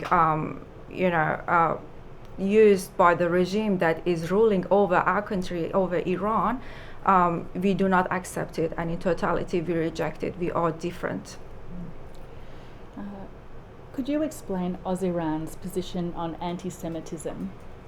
Yes, we reject it in its totality. We reject any discrimination or violence or misbehavior towards the Jewish community in Australia, and we do not tolerate it, because we believe as Australians, to different groups of people in Australia, we must be able to live together in harmony and love each other and support each other in moments of difficulty and crisis. In your statement, you have described a long history of Jewish life in Iran. Could you expand on this and explain why that context is relevant? It is relevant because Jewish people have been a part of the history in Iran. Their life in Iran goes back to Persian Empire and over 2,500 years ago. There has been a large Jewish community in Iran. Jewish Iranian community have been a large community, but after the revolution in 1979 in Iran and the treatment of the regime towards Jewish community, many of them had to flee the country and basically leave. But I think the long history of Jewish community in Iran shows that how different people inside Iran used to live together in harmony and peace, and have such good engagement with each other with no problems. And it shows that they have been a part of the Middle East, Iran, and all over the country, together. So I think this history is really important for everyone to understand. And on our behalf, like from the work that Aziran does, we really try to highlight this history as well. Thank you. In your statement, you give evidence that in discussions with Jewish friends and community representatives, Aziran has identified an important parallel between the experiences of Jewish and Iranian people in Australia in relation to whether an individual's identity or connection to a country should or should not be treated as evidence of support for a particular government. Could you expand on this? Absolutely. So this is something that Iranian people face sometimes because they are Iranians and originally from Iran. Sometimes the policies of the IRGC, which is a terrorist organization in Australia, or the regime in Iran would be, linked to Iranian people. And we notice the same is happening with Jewish Australian community. Like some policies of the Israeli government is being linked to the Jewish community here. So I think it is very important to consider that regardless of our connection to a country or a community, people and civilians are not responsible for the policies that a government does, and they should not be taken responsible for that either, or face violence or harassment because of the policies of a foreign government, basically. I understand that Aziran has held events to help educate the Iranian Australian community regarding the Jewish community in an attempt to counter the propaganda to which some members of the Iranian Australian community have been exposed. Could you please give some examples of those events? Yes, absolutely. There are several examples. We've been trying to educate our community and also to show solidarity to the Jewish Australian community as well. So, for example, I can talk about when the war happened between the regime in Iran and Israeli government. We felt the need that we need to talk to the Jewish community and show our solidarity to Jewish people, and also to make sure that this war does not mean any war between Iranian Australians and Jewish Australian people. So, for example, in March 2026, we participated in an online discussion with the Executive Council of Australian Jewry. And in that discussion, we reflected on the long history between Iranian people, Persians, and also the Jewish people. And we talked about a lot of shared culture, shared food, and different things that we have in common with each other. And all these discussions have been used on social media, sent to our members in order to raise awareness among them about the history. We have also hosted an online discussion on International Women's Day this year, and a part of it, we hosted the director of the National Women, Jewish Women in Australia. And in that, again, we talked about solidarity between Jewish Australian and Iranian Australian women and community, and again elaborated on the long history that we have had together in the Middle East. We also co-hosted a Persian language discussion, when the community reviewed their concerns and uncertainties about the war that was happening in Iran at that time. A lot of trauma came to our community because of what was happening in the Middle East, and we tried to provide a platform for people to talk about it and to share their concerns. And in all of those, we made sure that we distinguish between what governments do, their policies, and what is our roles as Australians, basically Australian diaspora, people in diaspora here, to show solidarity to each other. I understand that through those activities, Aziran has sought to raise awareness within the Iranian Australian community about anti-Semitism. Is that correct? Yes, it is correct. Your statement outlines 3 recommendations to promote social cohesion. The first is to promote cross-community dialogue. Could you expand on this? Yeah, for this one, to promote cross-country dialogue, we suggest that both government and civil society organizations work on and support initiatives that bring Jewish Australians with other communities from the Middle East. And that is important because of all the geopolitics and politics that is happening in the Middle East. The both educational and civic engagement between communities is really important, and we need to bring into conversation the long history of all these communities, different communities living together, throughout the history in peace and harmony in the Middle East before all the, all these wars started happening. And also for the younger generation, also the education of the younger generation from these communities are, I think, also very important.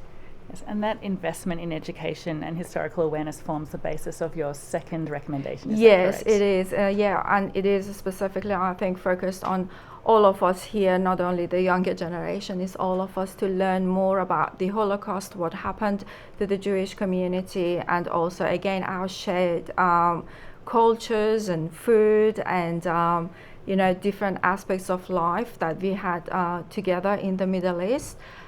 These are important, so there are some positive aspects as well that needs to be shared with different communities. Your third recommendation is to ensure that responses to anti-Semitism do not stigmatise communities. Could you expand on this? Absolutely, yes. So again, as you know, the IRGC is a terrorist organization in Australia, and it is linked to Iran, which is a country that Iranian Australians all love. We have a lot of family members there, and it is very important to our community that the anti-Semitism of the regime in Iran and the IRGC will not be treated as an idea that Iranian Australians hold. We know about the anti-Semitism of the regime. We reject it wholeheartedly, and we show our solidarity to the Jewish community. And it is important that also the government and all the institutions in Australia and the public discussion also distinguish between Iranian people and the regime in Iran, because again, many Iranians in Australia have fled actually that ideology, the extremism that exists in Iran. And we are very well aware of their propaganda as well, and how they try to use different links and different networks to spread this propaganda. We reject that as well. In your statement, you have given evidence that anti-Semitism represents a serious threat to democratic societies and social cohesion. Your opinion is that institutionalized rhetoric and bias can be overcome through strengthening dialogue and cooperation between communities. Is that correct? It is correct. Dr. Dadpour, could you please state for the Commissioner what you have said about Australia's strength in the final paragraph of your statement? Australian strength lies in being a country where communities from different cultures and religion backgrounds can coexist within a shared commitment to democracy, human rights, and rule of law. Commissioner, no further questions. Yes. Thank you very much, Dr. Dadpour. Thank you. Dadpour. Yes, thank you very much for having me. Yes, you are excused. Yes, Ms. Phillips. Commissioner, I call Mohamed Hassan. Yes.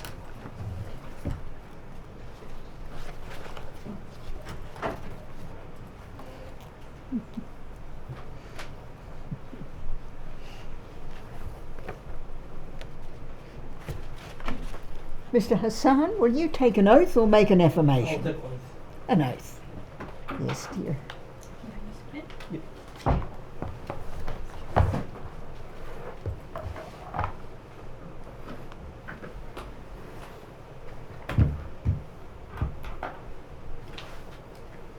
Do you swear by Almighty God that the evidence you shall give will be the truth, the whole truth, and nothing but the truth? Please say I do. I do.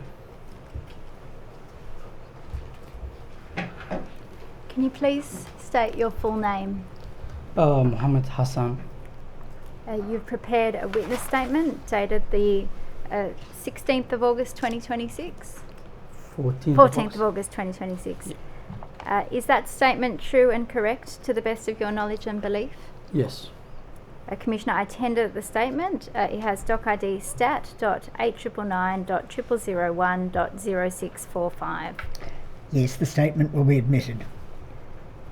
And you're the president of the Somali Society of New South Wales, is that right? Yeah, that's right, yeah. And the Somali Society of New South Wales has made a submission to the Royal Commission? Yeah, that's right.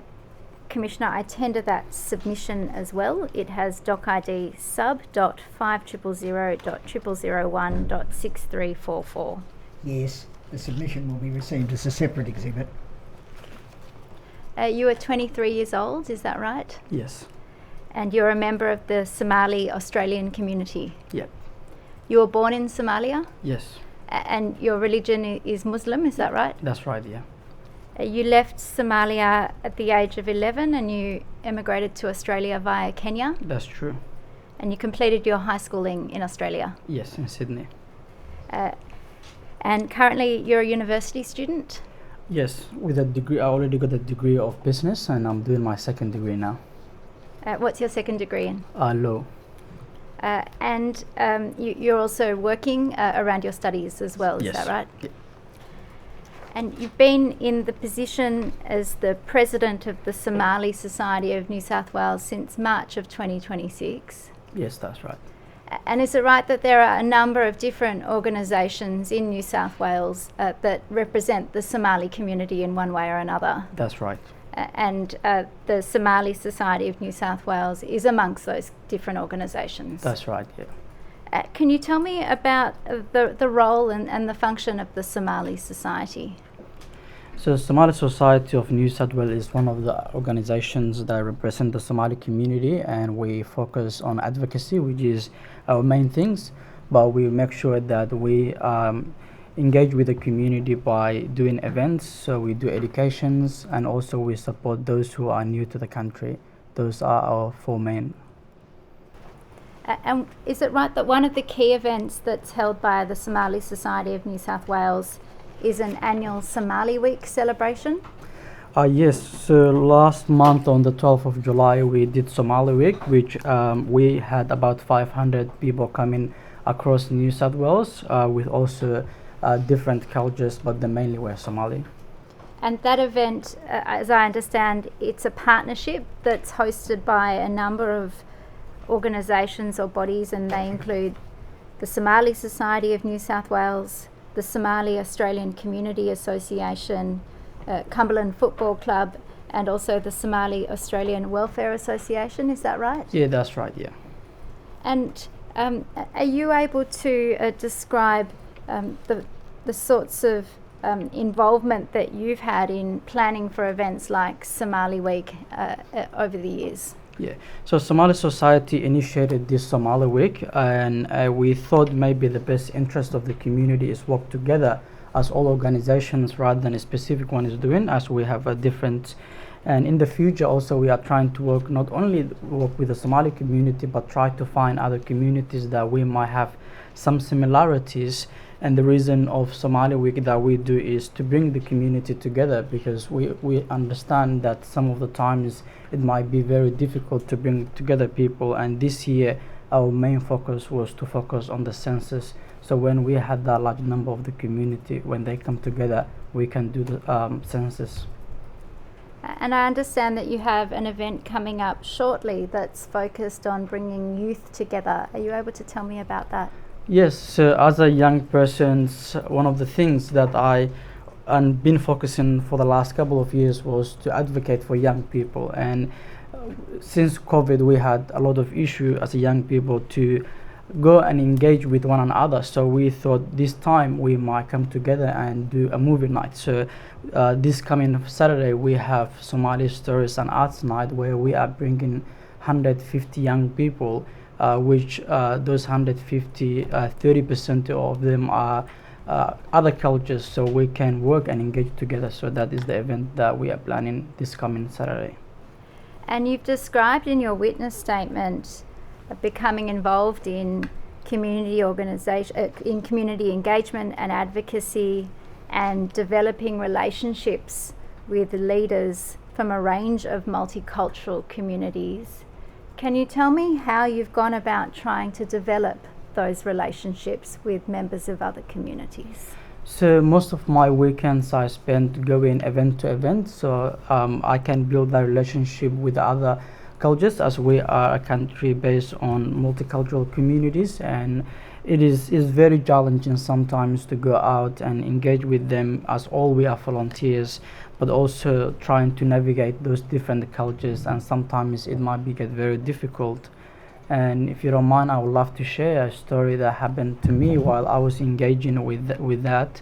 I think few months ago I had the opportunity to get a message from an individual which was running an organization, and I responded to that individual, and I made a mistake which I regret, which was misspelled their name by one word, and that individual never came back to me and was very upset with the misspelling. And in this space it's very challenging, and that person was very upset because I misspelled. In my culture, my mates, they call me Mohamed, they call me Mowi, people call me Momo. It's, for me, it's a normal, but I understand that some of the people, their name, it is very important to them. So it's very challenging space, but every time before I go there, I make sure that I understand the culture, religion, and also the politics behind them, so I don't get in trouble as the way I did before. And you mentioned that in the upcoming event relating to film, there are a number of people due to attend a Somali event or a Somali society event that aren't part of the Somali community. Can I ask, why do you see it as important for people from different cultural communities within New South Wales to come along to Somali Society of New South Wales events? Yeah, so there's two ways that we look into this one. One way is we can, of course, we want to share the short films and the movies made by Somali Australians directors, and all of the films that we are screening, they are made by Somali Australians who are based here in Sydney and Melbourne. And that was one of the reasons to try to showcase what can we do and the work that we are doing. The other things is to bring young people together from other cultures, so in case there's opportunities they can engage and learn one another, and that is the focus, intercultural conversation. And I think that is the reason that we were trying to establish this 30% initiative that we got in our organization.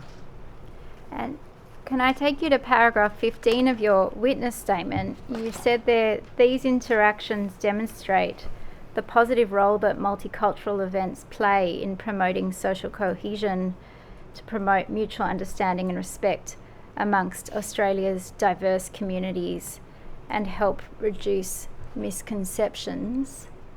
How have you seen that play out when you've gone to other events hosted by other communities as a member of the Somali Australian community? Yeah, so now we live in a digital world where people can see things on social media, and always we had these stereotypes. So some of the times you might get these stereotypes. Sometimes when I go and I tell people that I'm a Somali, the first things that they will tell you is, are you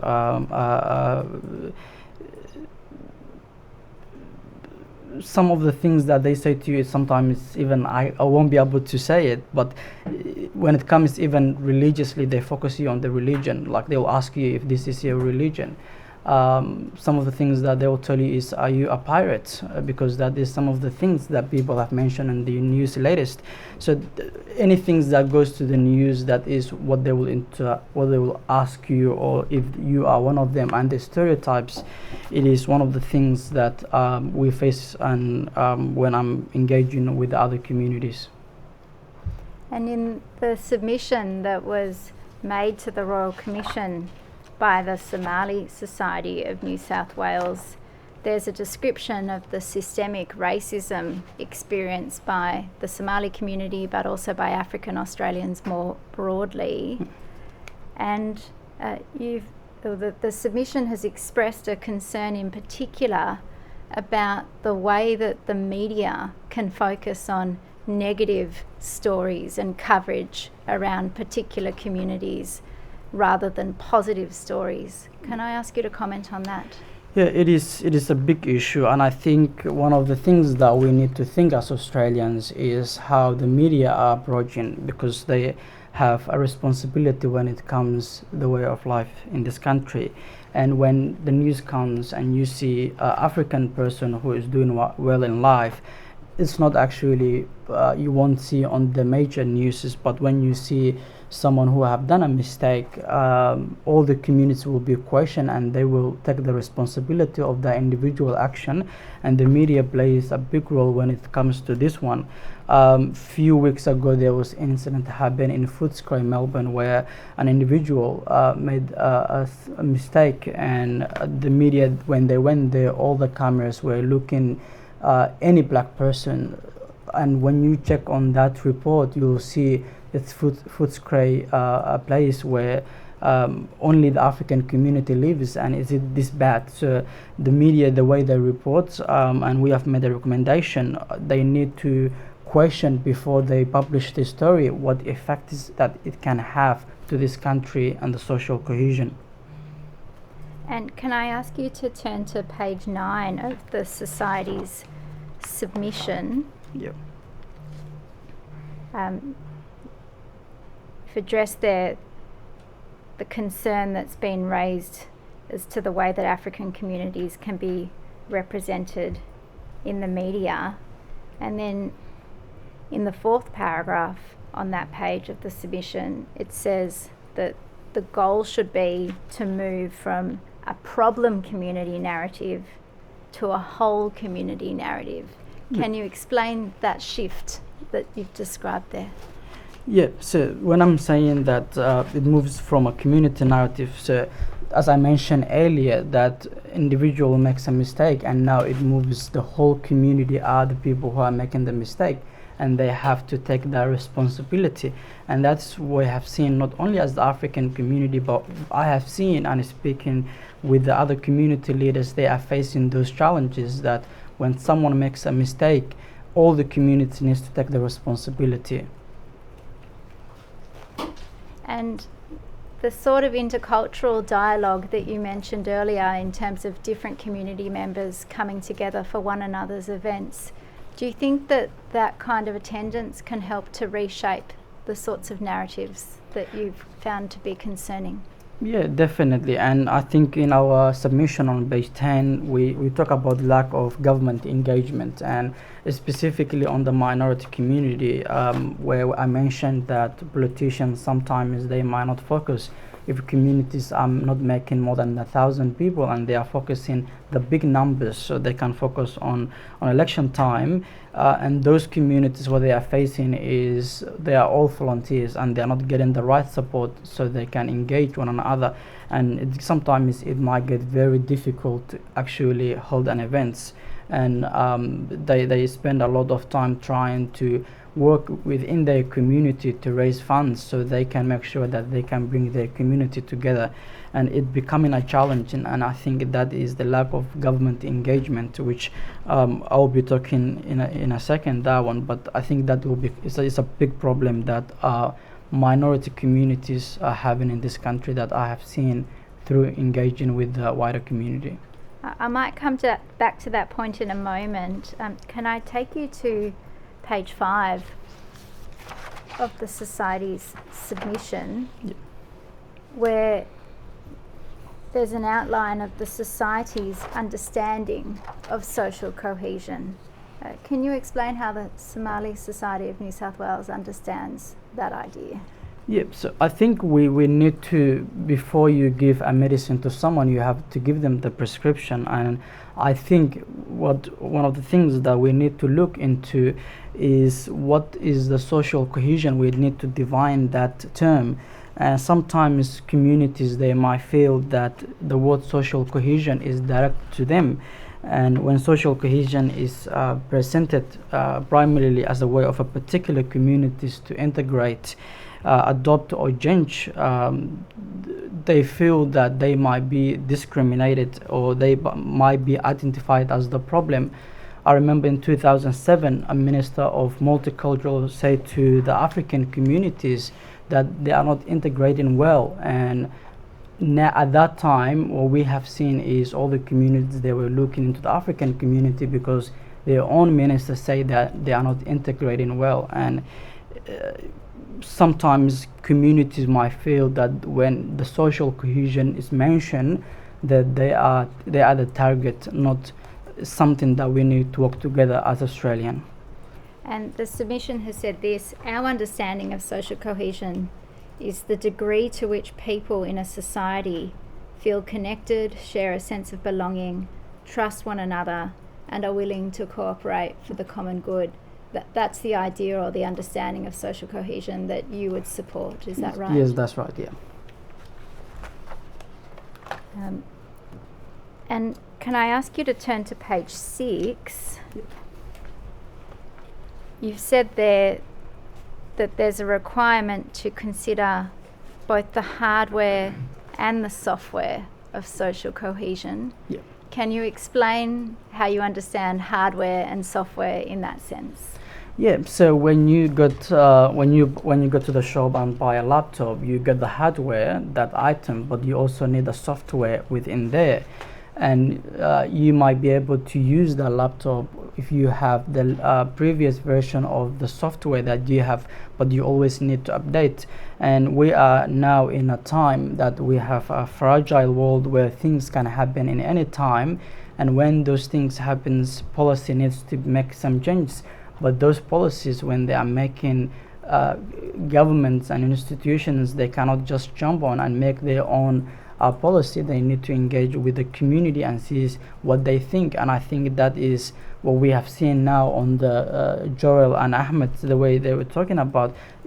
We need to make sure that policies are not just not just published, but engage with the community. And that's why we mentioned some in our submission that it's not engagement, the difference between consultation and engagement, where I say on that area we say that consultation and engagement needs to be also checked, where engagement is you talk, you discuss with the policy that you want to make a difference, where consultation you just put a survey and you ask them what they think, and sometimes you might not even take a time to look at that one. And that is the fear that we have as a minority community.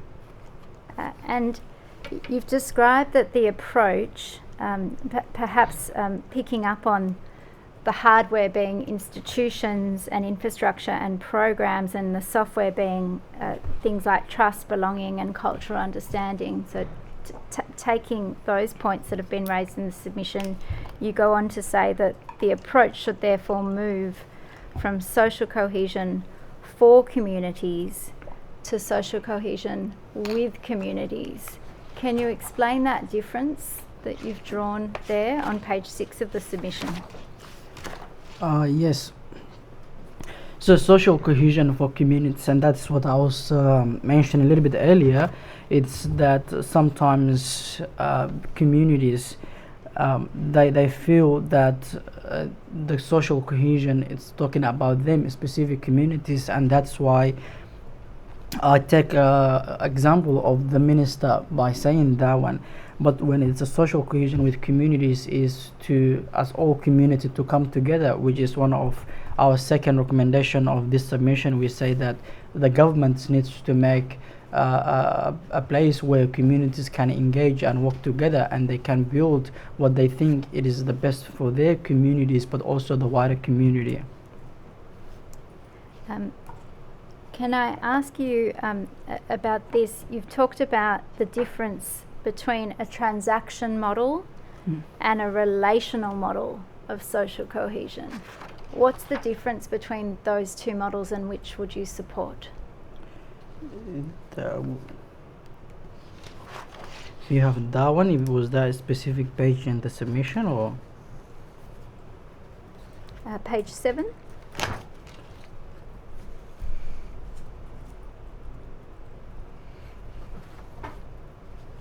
Can you please repeat the question? Yeah. A relational model of social cohesion, relations between Yes. different parties. Can you explain what you understand by that?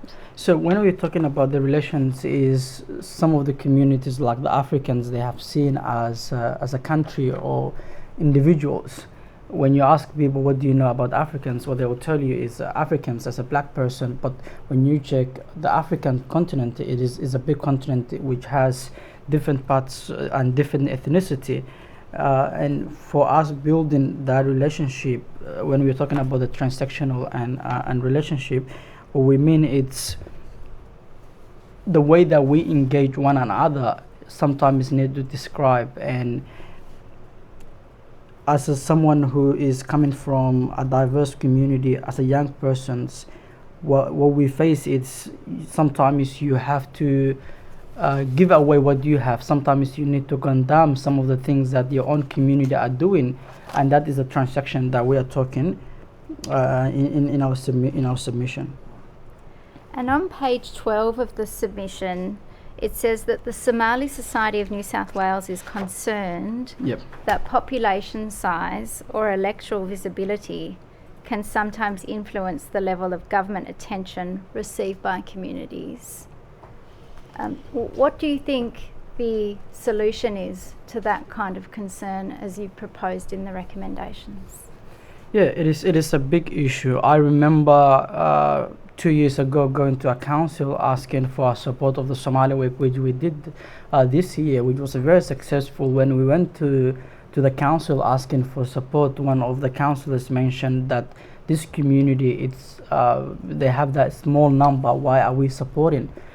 So sometimes when you have a specific community in electorate, the government might not interested. When I'm saying the government, I mean the politicians who are elected in that area, and they focus more on the bigger community. So even when you look in the funding side of this area, communities who are quite big, they get funding, which they can get the support that they need, but the minority communities, they struggle, and that's why you see a lot of people give up. And as when I remember just jump onto this position as the president, I've asked people if they wanted to be the president, and they asked me they are tired.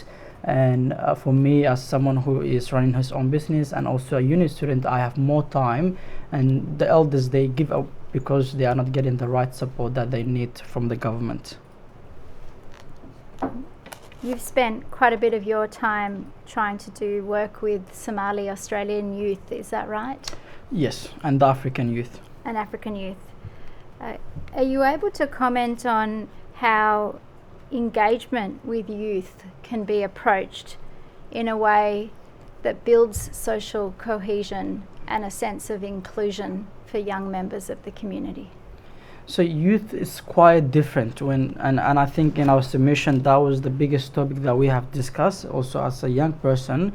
The way that youth engage with institutions, organizations and government is quite different. Sometimes they might struggle to sit in a room and focus on presentation that someone is making, and we need to come up with a new idea that while we are trying to educate and give them the resources that they need, we need to get a way that we can do that one. And that's why the Somali Society of New South Wales created a program called Youth Connect of New South Wales, which we haven't started, but we are working now to make sure that we get that project roll up at the end of the year.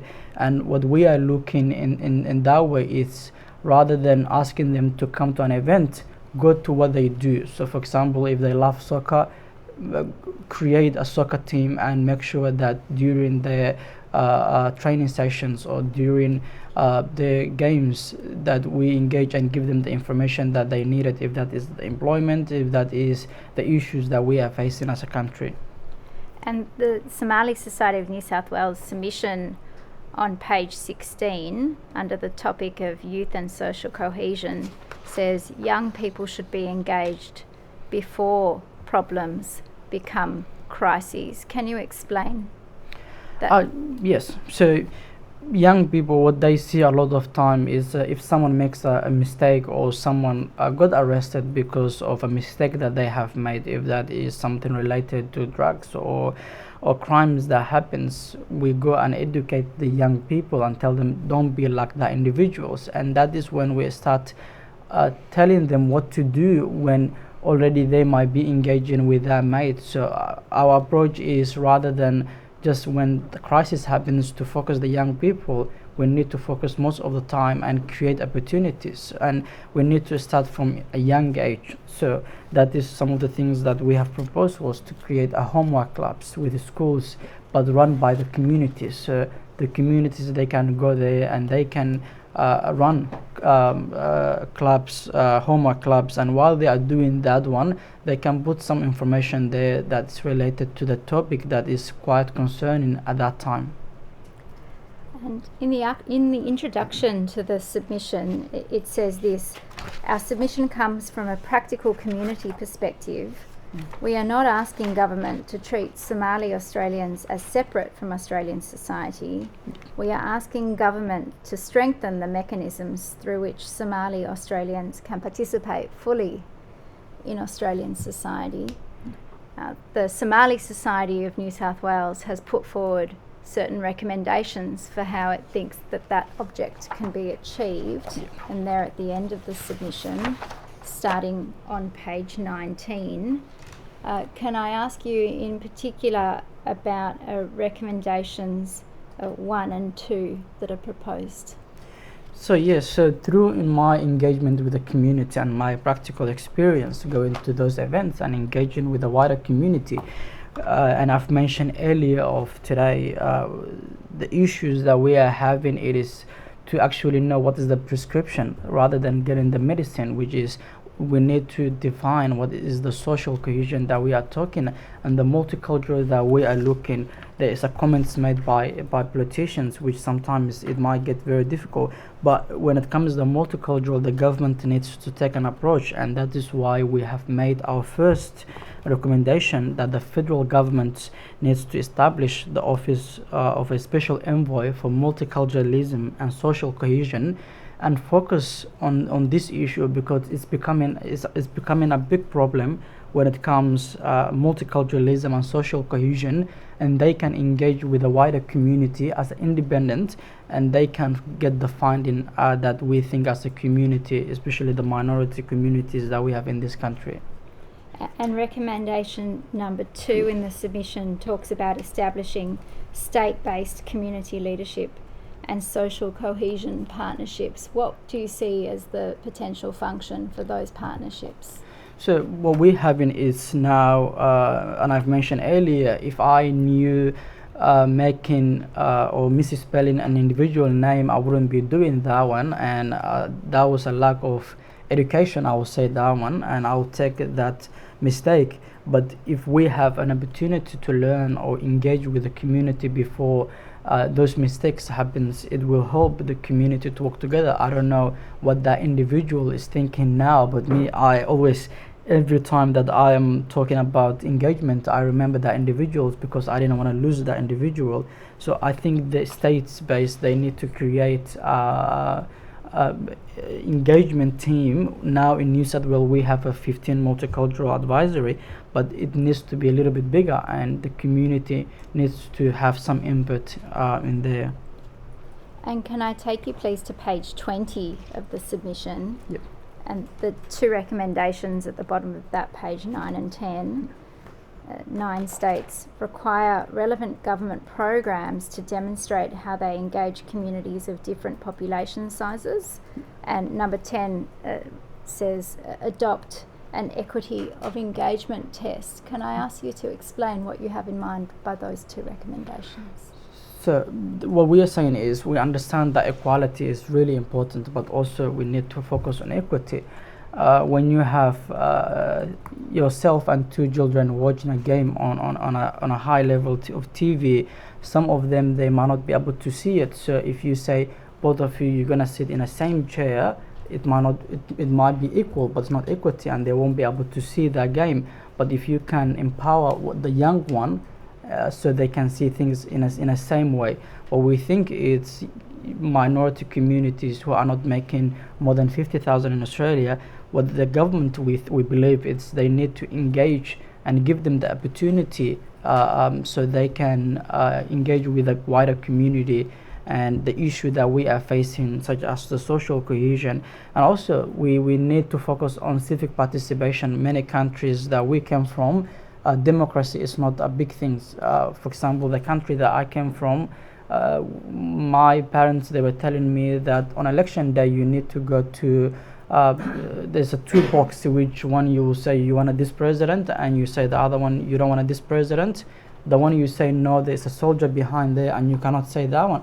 So now people are feared actually to do the basic things that we need. So some of the things that we do, which is our second pillar of the Somali society, is education. So what we want is the government to engage those minority community who are facing challenges and to give them the support that they need, not the support that they think they might need it. So they have to engage with the community. And as part of that, make those communities feel more included in the democratic process. 100%, yeah. Okay, Commissioner, I have no further questions. Yes. Thank you very much for your evidence. You are now excused. Thank you, Commissioner. Thanks. Yes. I note the time, and I'll adjourn for lunch.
Commissioner, before I call Professors Biddle and Gray, there is an appearance on their behalf.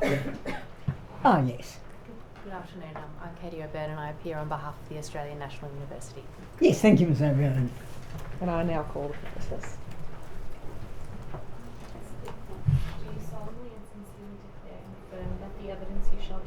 truth, the whole truth, and nothing but the truth? Please say I do. I do.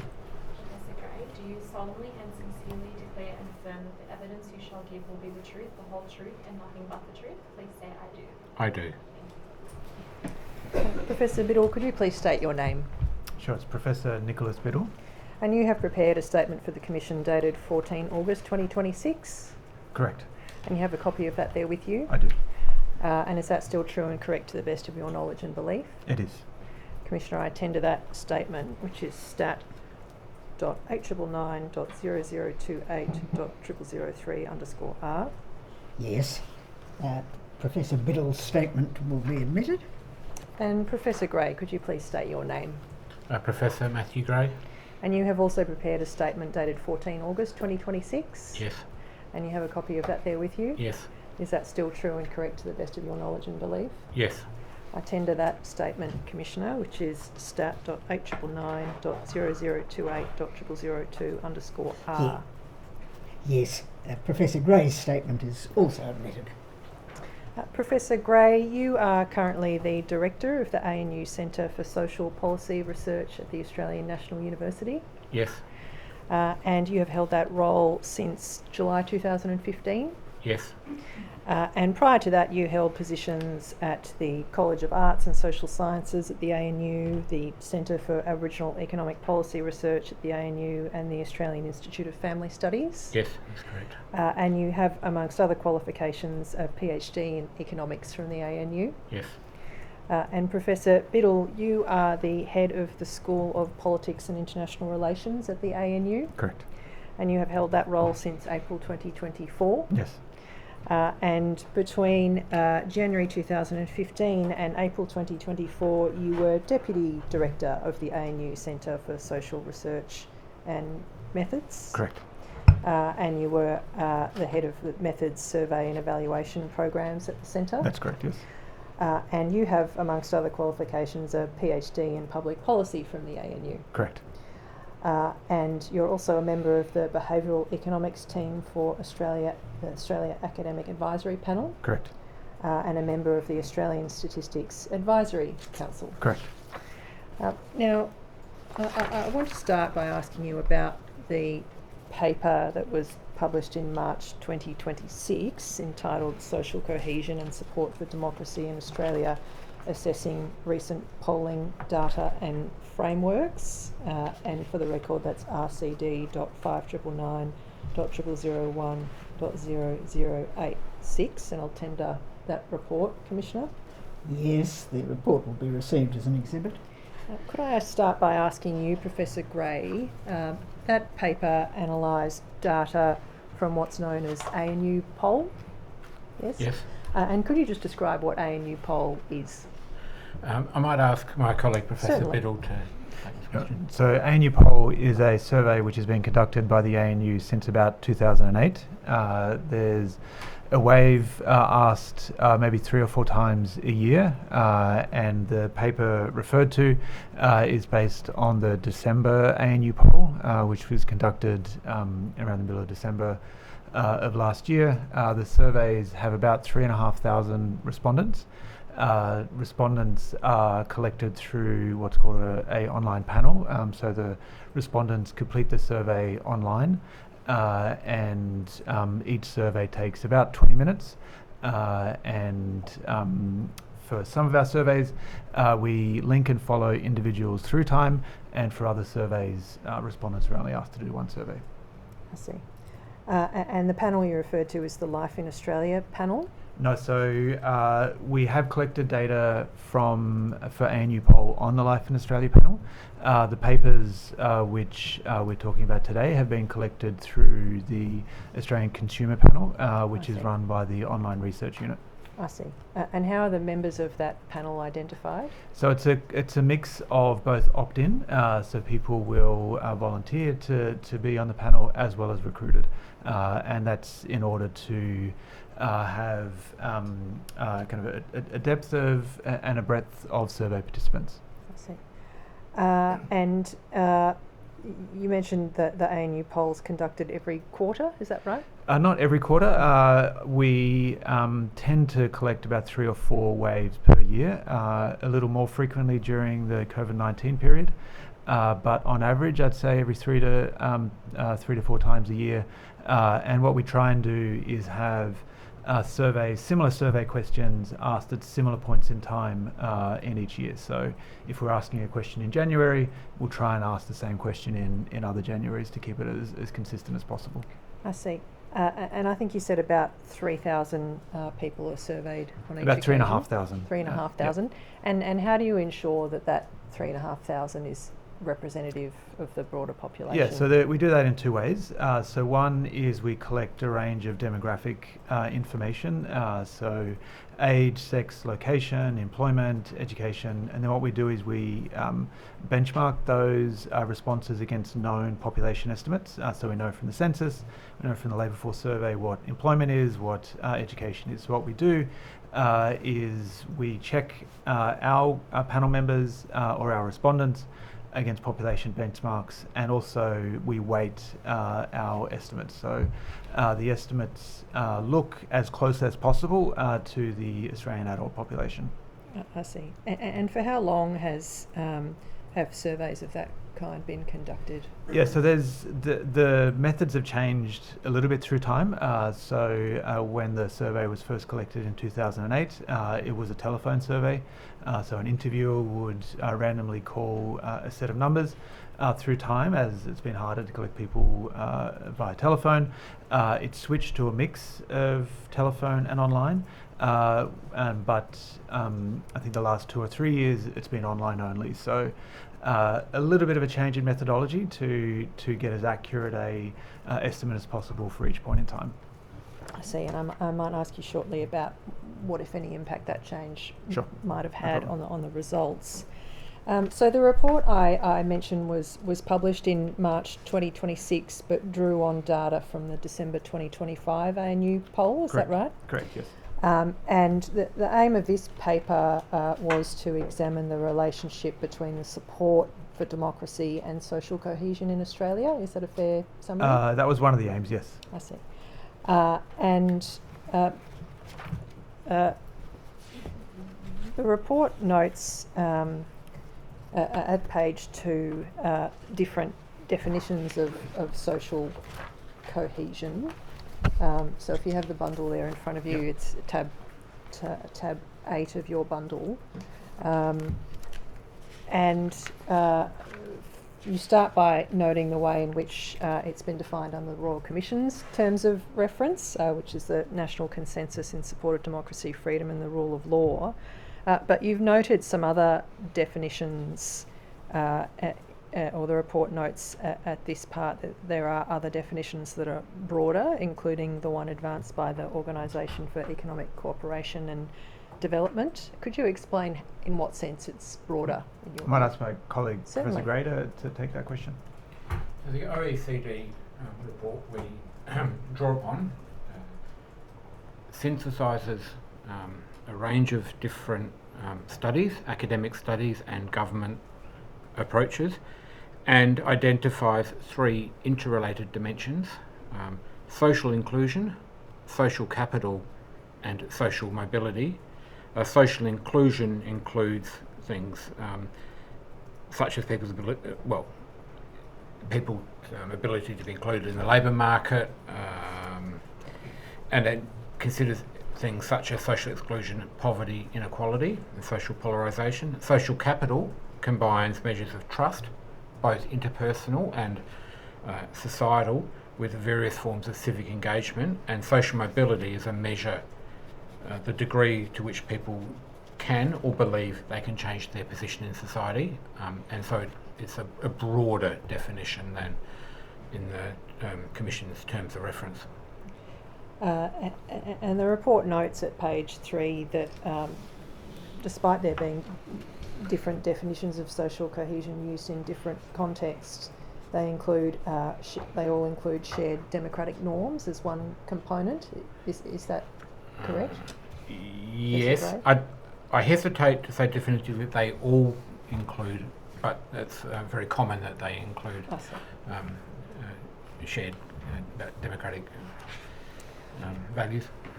And in this paper, one focus is on what the data shows about support for democracy in Australia and how that support relates to other dimensions of social cohesion. Is that yes.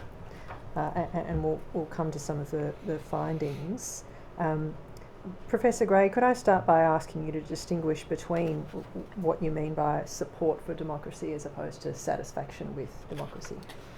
Yes, so satisfaction with democracy, and we do have the exact wording in the papers, but it's a sense of how satisfied are you with how democracy is operating. Yes. And support for democracy is more about principle support, and which is that whether you think democracy is the best form of government in all circumstances. Yes. And people's satisfaction with democracy will tend to vary much more than support for democracy, and satisfaction with democracy is heavily is influenced by people's assessments of the outcome, whether they agree with the policies of the day and whether they support the party that's in power, whereas the support for democracy as a principle is perhaps a more deeper or fundamental belief. I see. And is it right that satisfaction for democracy is measured more frequently than support for democracy? Yes. And in terms of the data for satisfaction with democracy, is that summarised in figure 1 of the report on page 5? Yes. As Professor Biddle mentioned earlier, the data that forms the basis for this figure was collected in partnership with the online research unit using the Australian Consumer Panel. Is that right? Correct, yes. Yes. Could I ask you to summarise what that figure shows, whoever's best placed to answer that question? Yes, so in our survey, in the survey which we've been running, which is benchmarked against other similar questions, both internationally and nationally, we allow people kind of 4 responses: very dissatisfied, dissatisfied, satisfied, and very satisfied. And so figure 1 essentially gives the percent of the population, so the estimated percent of the population which hold each of those views. And what you can see, so in terms of results, there was an increase in satisfaction with democracy over the year leading up to the May 2025 election, and then small declines in support for democracy between May 2025 and December 2025, although those declines are quite small, and for the most part it was stable over the 2025 period. I think you just said earlier you could see decline in support for democracy. Did you mean Sorry, I meant with satisfaction with democracy. Yes, sorry. Thank you. And so, is it right that around the data shows, as you've summarised in the body of the report, that around 2/3 to 3/4 of Australians reported being satisfied or very satisfied with the way democracy is working? Correct. So in the most recent data for this report, December 2025, 66.9% said they were either satisfied or very satisfied with democracy. I see. And so that measured satisfaction with democracy. How do you go about surveying support for democracy? Yes, so there's a slightly different question. So the question about support for democracy is a agreement-disagreement question. So we give people kind of 5 options, ranging from strongly disagree to strongly agree. This particular question is asked as part of a battery of questions. So people are asked their agreement on a range of aspects of democracy. And this particular question is on whether they think democracy is always a preferable form of government.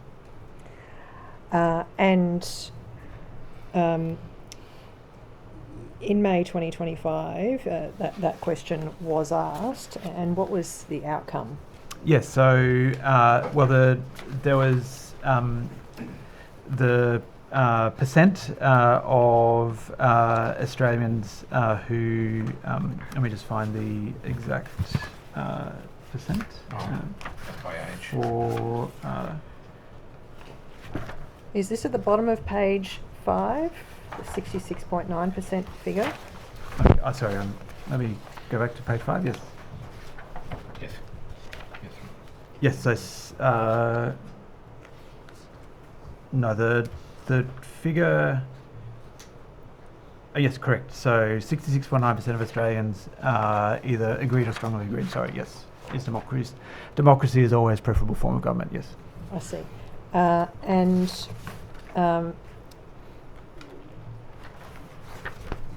26.3% neither agreed nor disagreed with that statement. Correct, is that right? Yes. Yep. 55.5% disagreed and 1.4% strongly disagreed. Sorry, 5.5% disagreed, disagreed. and 1.4% strongly disagreed. Yes. And what's your observation on those results? Were they a cause of concern for you or not? I mean, I guess it's not really our place to comment on whether it's a cause of concern or not. I guess what really matters for us in our analysis is the trends through time, as well as how support for democracy varies across the population. I see. And it's observed in the report that in light of those results, outright rejection of support for democracy is rare, but a deep normative commitment is far from universal. Correct. So there's kind of two aspects of that. One is the reasonably large proportion of people who neither agree nor disagree, as well as the, I guess, reasonably small percent who say they strongly agree, or the most kind of strong kind of support for democratic principles. And is it also important in your view to understand the level of support for democracy across particular different groups as well? Yes, so correct. So one of the benefits of having a survey of about 3,500 Australians is we're able to look at variation across demographic groups, geographic groups, socioeconomic groups, and to see how it varies and how that might be changing through time. And does that understanding that then enable policymakers, for example, decide whether a general policy Correct. response is appropriate as opposed to a targeted policy Correct. response directed at particular groups? So in general, if there's a outcome which has very little variation across the population, then it makes sense for a more of a general policy approach. Whereas if there's substantial variation, then it really does support a more targeted approach. And when you come to look at levels of support in those particular groups, at page 7, the report notes that some factors were not predictors of support for democracy. What did those factors include? Yes, so I guess in general, I think it's important to note that with a relatively large sample size, it is possible to kind of identify where there are factors where there's consistency, and can be reasonably confident that that's not just due to kind of random variation or lack of random variation. So that's kind of a general statement. But I guess the two areas which we thought were noticeable in terms of being very similar in their views was by geography. So we didn't find substantial variation between inner regional, outer regional, and then more rural parts of the country. And we didn't find much variation by migrant status. So in our survey, we asked people whether they were born in Australia, born overseas in a non-English speaking country, or born overseas in an English speaking country. And none of those groups, for none of those groups was there a substantial variation. And so just illustrating that on page 7, when you refer to migration status, you note that in raw percentage terms, 66.8% of those born in Australia agreed or strongly agreed with that statement earlier about democracy Correct. being, in all circumstances, the preferable form of government, compared to 67.9% of those born overseas agreeing or strongly agreeing Correct, with yes. that statement. Yep. So not much of a difference Yes. there in your view. That's correct. And just to add one thing, so we look at kind of raw percentage terms, so just average differences, but we also look using a more detailed modelling approach where we control for other characteristics. So for example, are there differences when you control for education or other things? And in neither of those cases, the raw percentage terms or in the modelling, do we find significant differences for those groups. I see. And then on page 8, you come to set out the data in respect of support for democracy by reference to age as well as gender. Could you just explain the data that we see represented in figure 2 there? Yes, so figure 2 gives the percent of age cohorts, so 18 to 24-year-olds and then 10-year age cohorts beyond that, and then males and females who either agree or strongly agree. And what the findings show is 18 to 24-year-olds, 43.8% agree or strongly agree, compared to 89.1% of those age 75 plus, with a reasonably consistent kind of age gradient in between. The differences by sex are smaller, so 70.7% for males and 63.1% for females, but still statistically significant and reasonably large in terms of other data. So overall, in terms of age, obviously the data shows that amongst the aged 18 to 24 age bracket, their support for democracy being 43.8% was quite a bit lower than all other age brackets. Correct. So the 18 to 24-year-olds have a substantially lower support for democracy by this measure, and then, as mentioned, increases across the age distribution. And what about education? How did that relate to support for democracy? Yeah, so there's two aspects of education which I think are really worth highlighting. One is that across the population, education has one of, if not the strongest relationship with support for democracy. So those with relatively high levels of education, in our data, those with a degree, are far more satisfied with democracy than those with lower levels of education. But again, I think the relatively large sample size allows us to look at some of the interactions, so whether there are a relationship with education is greater for particular kind of age cohorts, and I think that to us at least is the most striking finding from this part of the analysis, which is younger Australians. So we grouped the two bottom age cohorts, so those age 18 to 34, only 22% of those who have not completed year 12 or don't have a post-school qualification think democracy is always preferable. About double that for those who've either completed year 12 or have a non-degree qualification, and then 62.9% for young Australians with a degree. Or to put this another way, the difference within the youngest age cohort by education is greater than the difference across the whole population by age. The younger Australians with low levels of education are far and away the lowest support for democracy in our data. I see. And Professor Gray, if I could come back to you, from page 10, the report looks at how some of the other concepts related to social cohesion relate to support for democracy or satisfaction with democracy, including social inclusion, for example. And I think you defined that in one of your earlier answers, but could you just remind us what you mean by social inclusion in this context? So in this context, we mean people being able to be included in all aspects of society, economic and social, and it's often talked about in terms of the absence of things such as poverty and inequality. And then in figure 3, some data is represented relating to whether respondents found it difficult to get by on their current income. Yes. And do the latest results from December 2025 indicate that 31.4% 54% of those surveyed considered themselves to be experiencing financial stress. Am I reading that correctly? Yes. Yes, I think so. And the report notes that that number is significantly higher than the pre-COVID benchmark, Yes. which was about 26.7%. Is Yes, that right? correct. And that's double the low that was measured in November 2020, which was about 17.3%. So there's been a quite a steady increase over time in terms of those experiencing financial stress. Is that fair to say? Yes.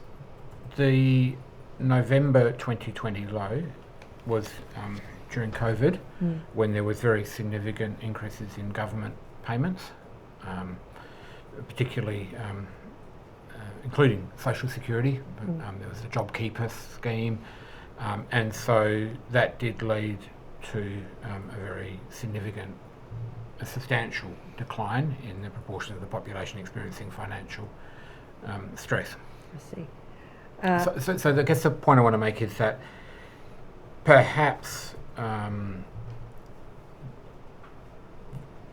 the better point to draw a comparison from in this particular chart is February 2020 rather than November. I see. Yeah. I see. And in February 2020 it was... This is, I think, the first point in yeah, figure about 27% or so? Yes. I see. And then the report notes on page 11 that in May 2025, when both financial stress and support for democracy related questions were asked, could you just explain what the results indicated about the relationship between financial stress and support for democracy? Yes.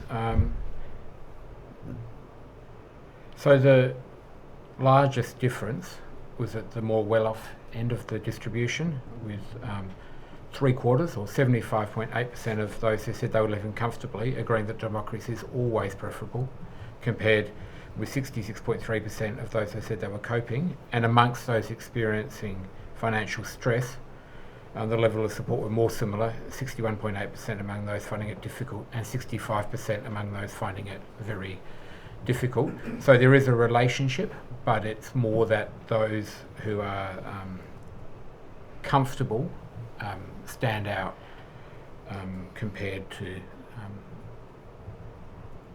so those who are well off stand out compared to those who were comfortable or not finding it as easy.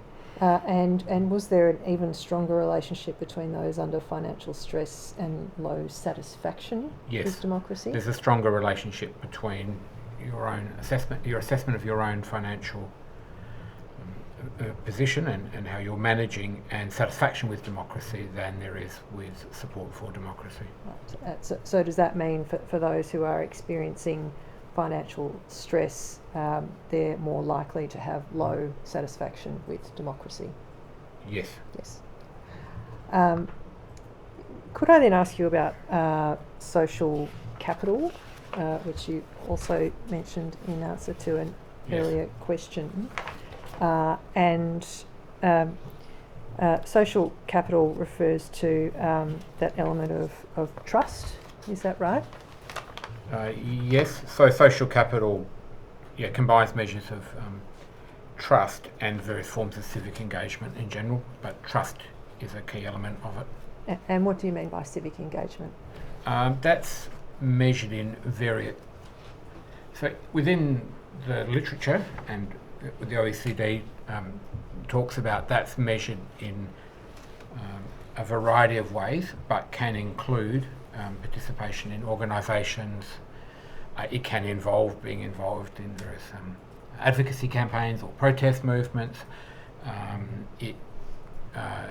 volunteering, so a wide range of different activities.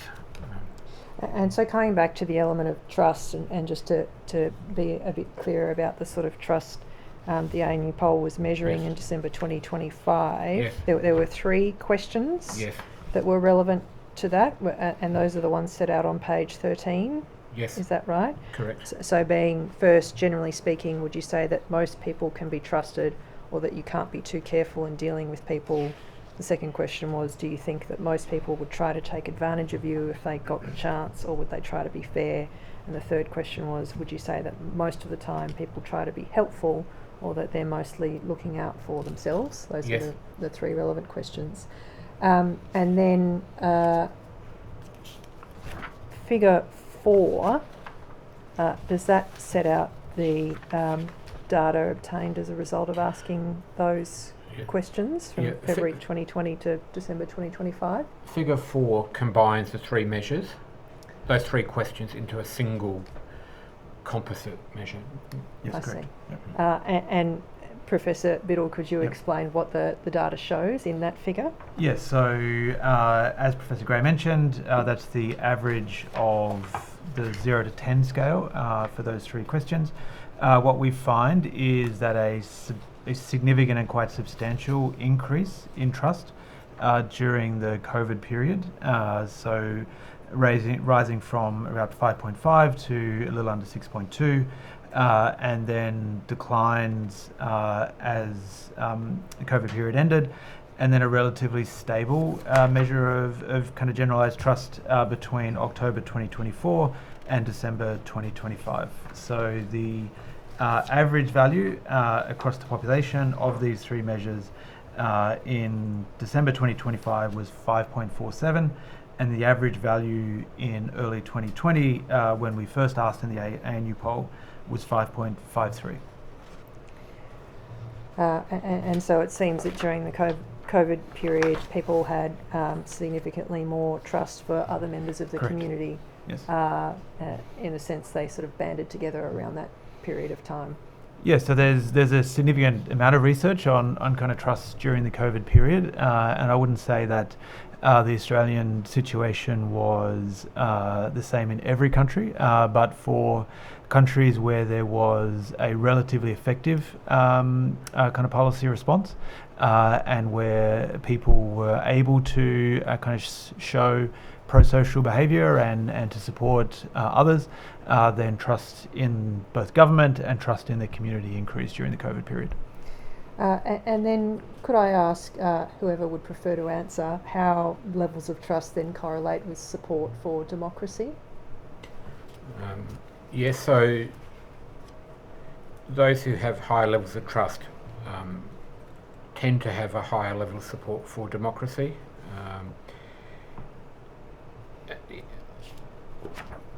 And it's a reasonably sizable difference.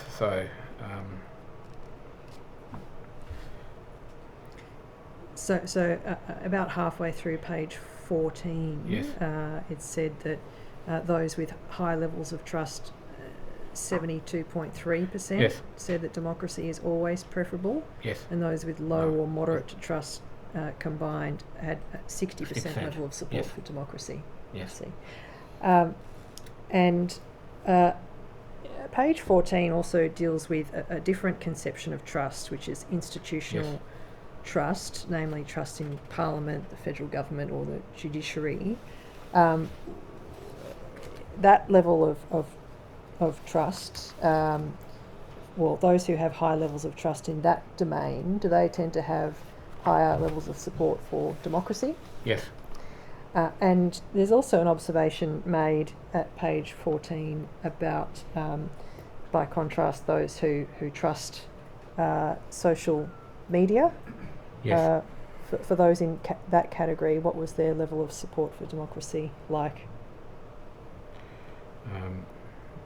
Among respondents who trust social media, only 55.9% say democracy is always preferable, compared to 69.9% of those who did not trust social media.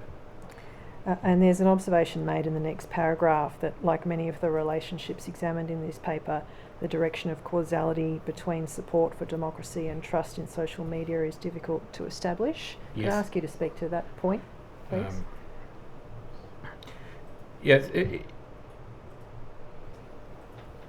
So those who it could be the case that those who do not support democracy may be more inclined to seek out non-traditional media sources rather than trusting non-traditional media sources leads to lower support for democracy. As we say, it could be the case that those who get much more of their information from social media can have their support for democracy undermined by the content that they're seeing, and often in these situations it's a bit of both. Often both explanations have some validity. There's both choices about what type of media you're more attracted to and more confident in, as well as your consumption and exposure to the types of media affects your attitudes. And on page 15, social mobility is addressed, which Professor Gray, you mentioned earlier on in your evidence as well.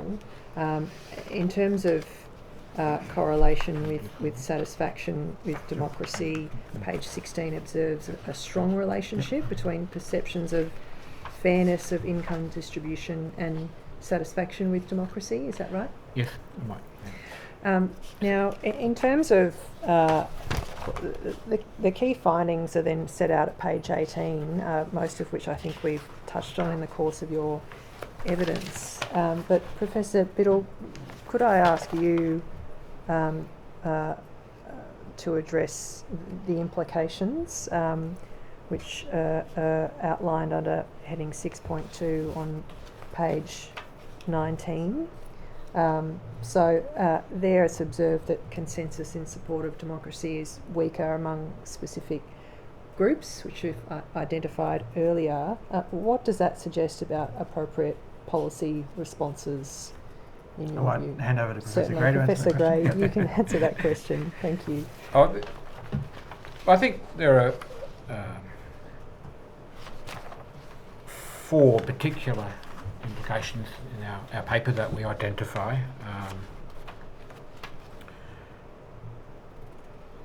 One is that it's unlikely that, this was touched on earlier, that a universal type of interventions will be the most effective. It's likely to require some targeted interventions, particularly at younger Australians with low educational attainment who show strikingly low levels of principled democratic support. Second, because trust in core institutions is strongly associated with democratic commitment, consideration should be given to how government agencies, education systems and public communications practices can be made more transparent, accountable and credible, especially in communities experiencing disadvantage. Third, one we just talked about with social media, the negative association between trust in social media and support for democracy highlights the importance of information environments, and we conclude that efforts to counter anti-Semitism will be limited unless they also address the platforms through which distrust, polarisation and extremist narratives circulate. And fourthly,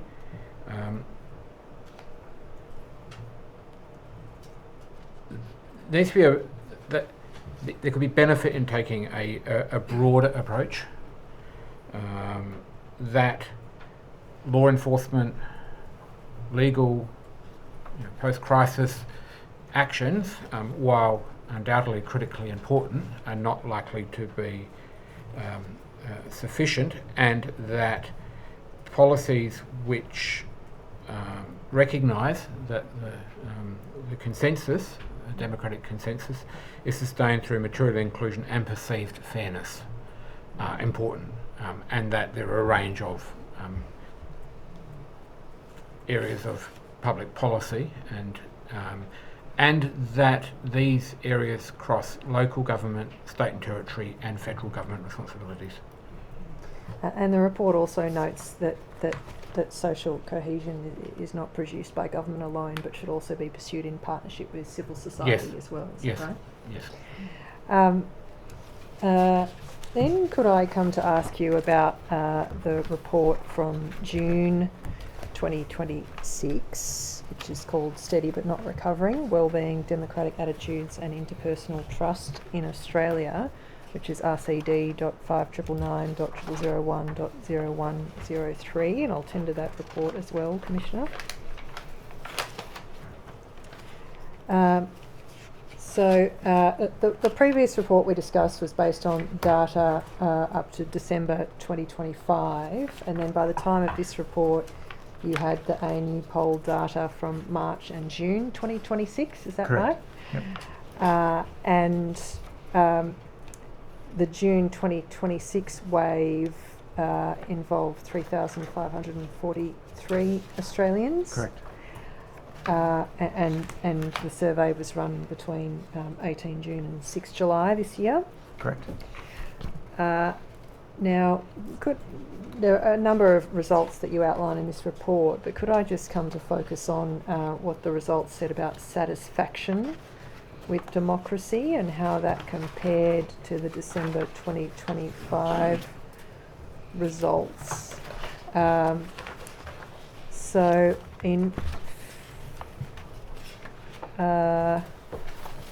Just going back a step, in December 2025, we saw in figure 1 of the last report that you had 52.5% being satisfied with democracy and 14.5% being strongly satisfied, totaling 66.9%. Correct. Yes.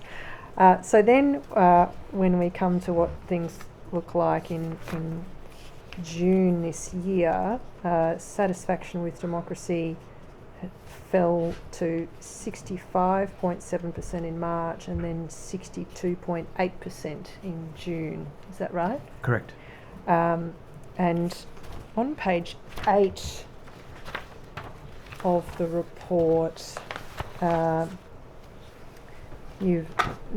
report notes that cross-sectionally satisfaction with democracy is higher for younger Australians aged 18 to 24 and for older Australians aged 65 years and over. Correct, yes. With satisfaction with democracy being lowest amongst those aged 25 to 64. Was that different from the results in December 2025 or fairly similar in terms Broadly, of age groupings? it was similar, yes. So previous waves of data collection have also shown that with satisfaction, that both younger and older Australians tend to be the most satisfied. Yes. And in terms of support for democracy, in the May 2025 poll that was discussed in the last report, we looked at, again, there was about 66.9% supporting democracy. And then in June 2026, we now have about 72% supporting democracy. Correct. Is that right? Correct. And so obviously an increase over that period of time. Did that result surprise you? I wouldn't say I was surprised. I think there was it was unclear going into the analysis what we would find. So I think I was I didn't have a strong prior going into the analysis. I think while the overall change is important, I think what is, if you look at figure 5 in the report, the second part of it shows that the increase was largest for younger Australians. So while it is still the case that younger Australians are aged 18 to 24 have lower levels of principled support for democracy, there's been some convergence over the period. I see. And the report also notes that there was a rise in support for the right to join peaceful protests from 72.6 to 77% in June. Correct. So as in figure 6 in the report, we ask about 16 forms or 16 sets of views towards democracy. Most of those did not change significantly between March 2026 and June 2026, but the view towards peaceful protest, that was the one which increased, had a statistically significant increase. And so the report notes, in light of that data, that Australians are becoming more critical of how democracy is being delivered, but without drawing their commitment to the principle of democracy itself. Yes, right? correct. And that's supported by other data. So when we look at confidence in institutions, trust in institutions, and when we look at views towards political parties, those measures have declined or are declining, whereas the range of principal measures are either holding steady or increasing.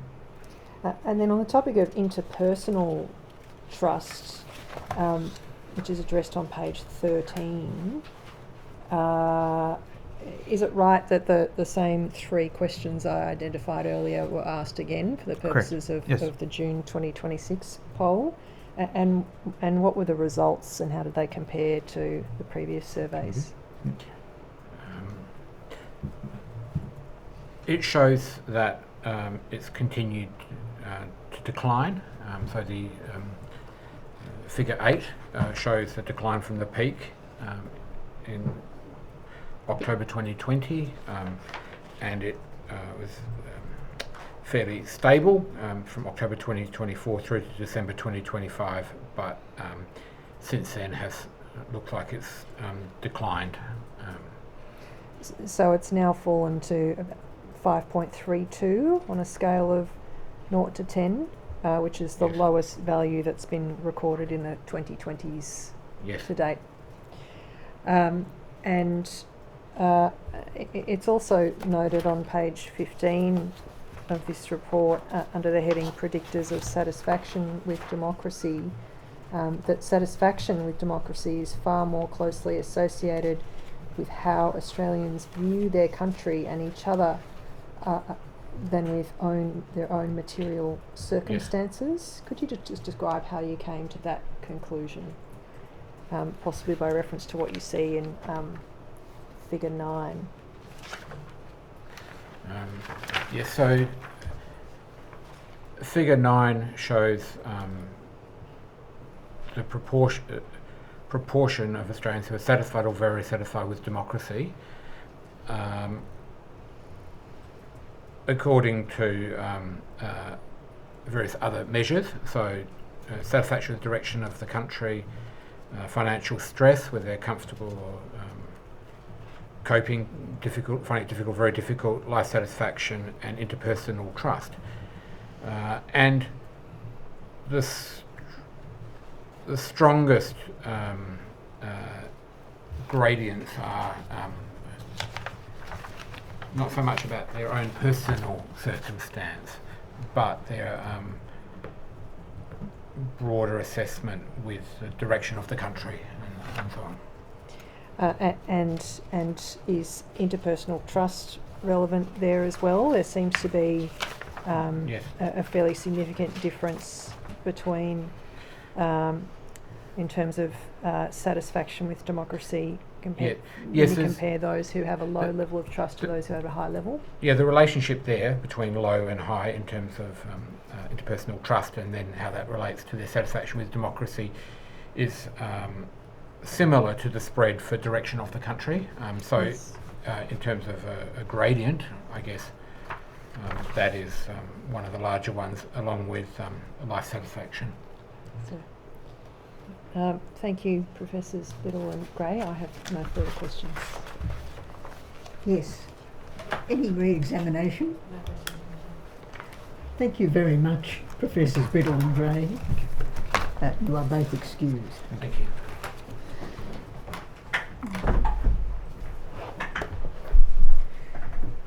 Commissioner, I now call Ms Hancocks and Dr Van Kooy. Yes.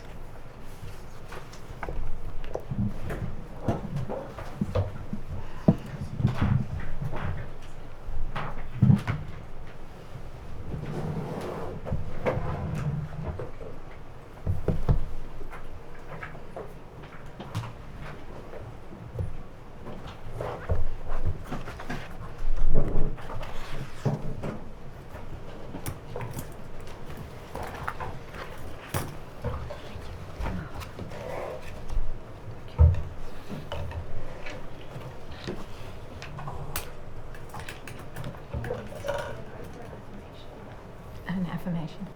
Do you solemnly and sincerely declare and affirm that the evidence you shall give will be the truth, the whole truth, and nothing but the truth? Please say I do.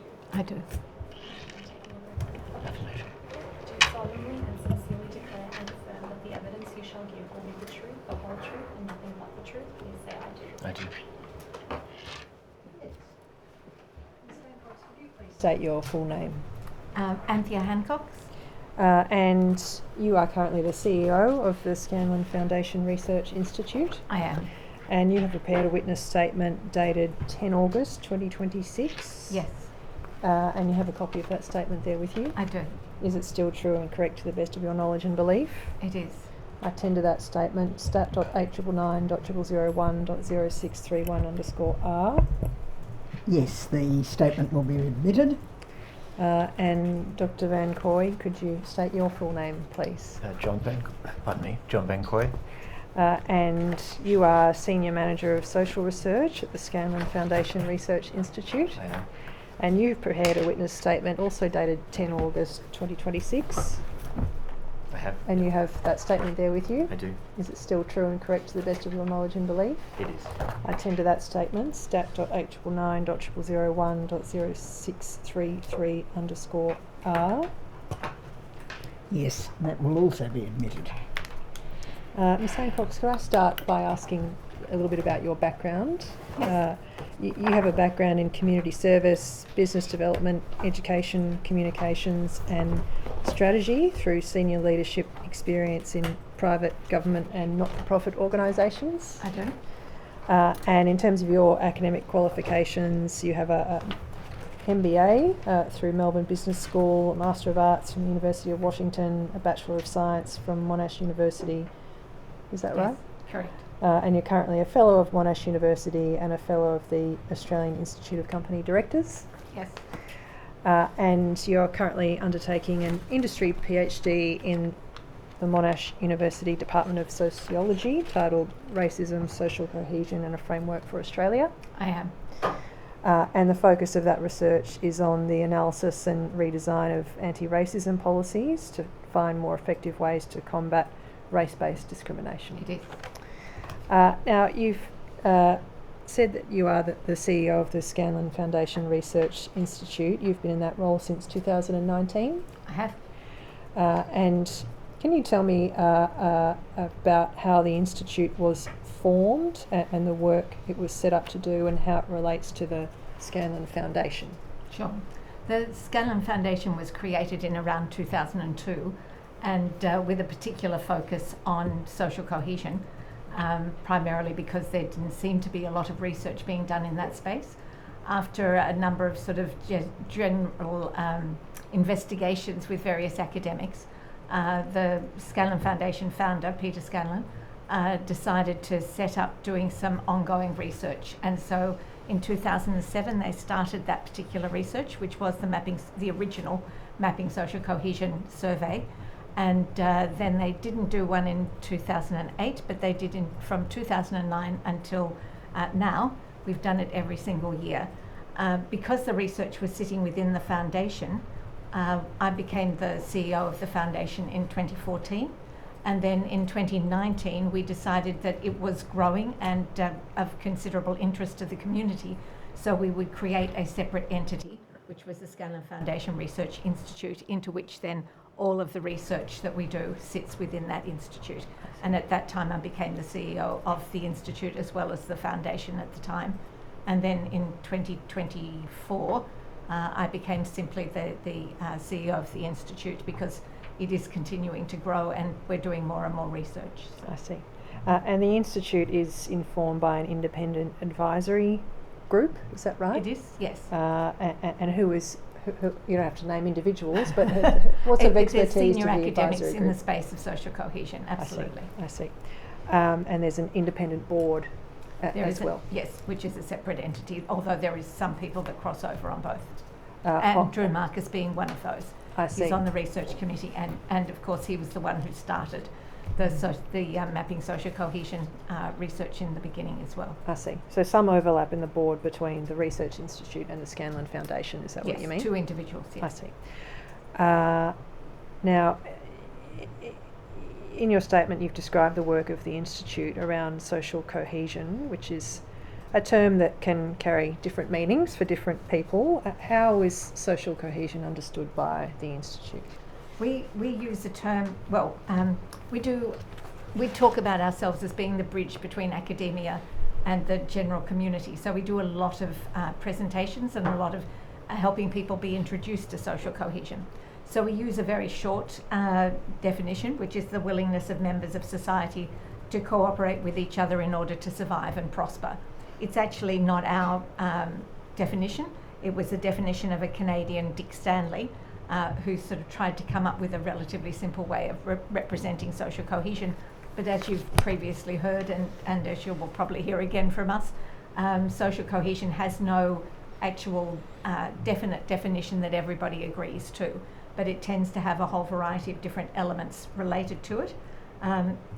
Generally, they sit around having a vision, a common vision for what Australia or individuals' relationship to Australia should be like, which tends to cover the sense of belonging to Australia, pride in being an Australian, participation in political, economic and civic life, social justice and equality of opportunity, valuing diversity, trust in other people and confidence in public institutions, and satisfaction with life and being optimistic about the future.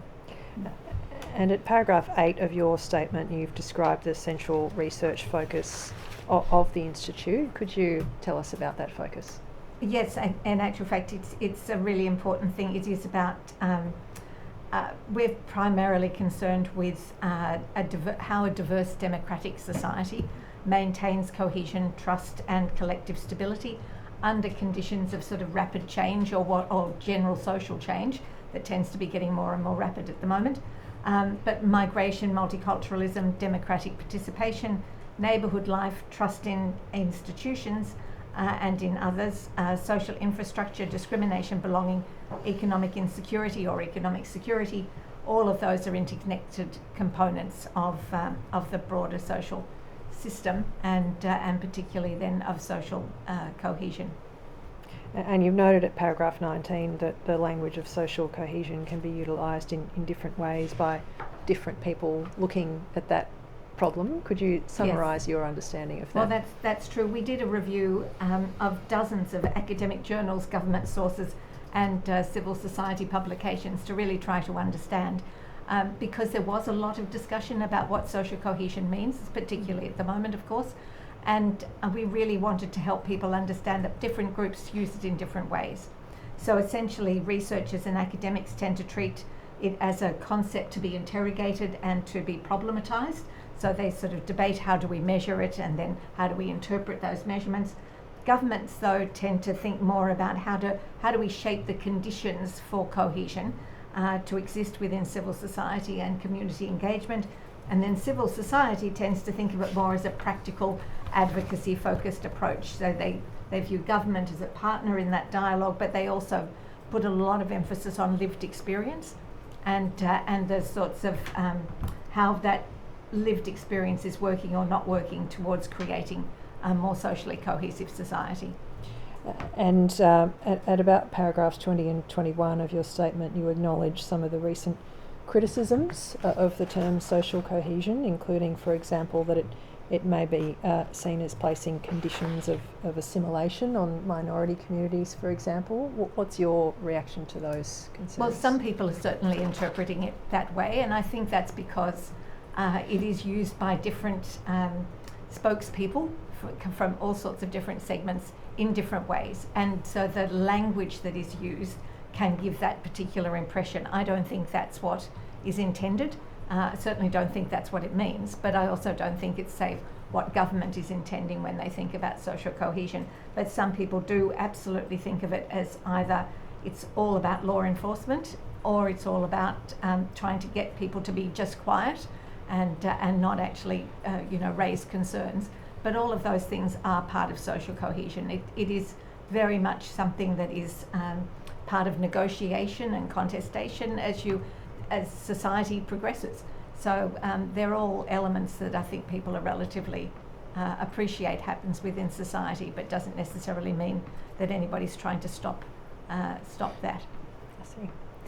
And of course, one of the key publications produced by the Institute is the annual Mapping Social Cohesion Survey and Report. And that's been published since 2007, is that right?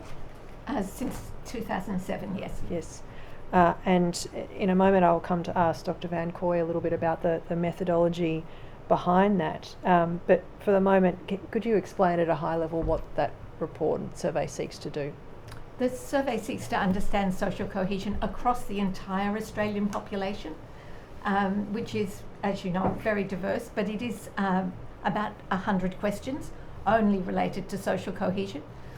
It is the only one of its kind anywhere in the world, and it's certainly the only one that is funded independently, so it's completely funded by the Scanlon Foundation. And so it's not tied to any particular agenda, and it means that we can actually run it every year and not worry about budgetary requirements in order to do that. I see. And since 2022, is it right that Dr. O'Donnell has been the lead author? He has. On the report? And, Yes. and prior to that, it was Emeritus Professor Andrew Marcus. It was. And you have overseen the preparation of that report for about the last 12 years? Yes. And what is the nature of your oversight role?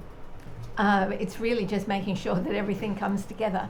That so the research itself, or so the data collection, is done through the Life in Australia panel with the Social Research Centre, and so the coordination of that coming in sufficient timing to get the data out, so that it is, because it is highly sought after by a whole variety of different sectors of society.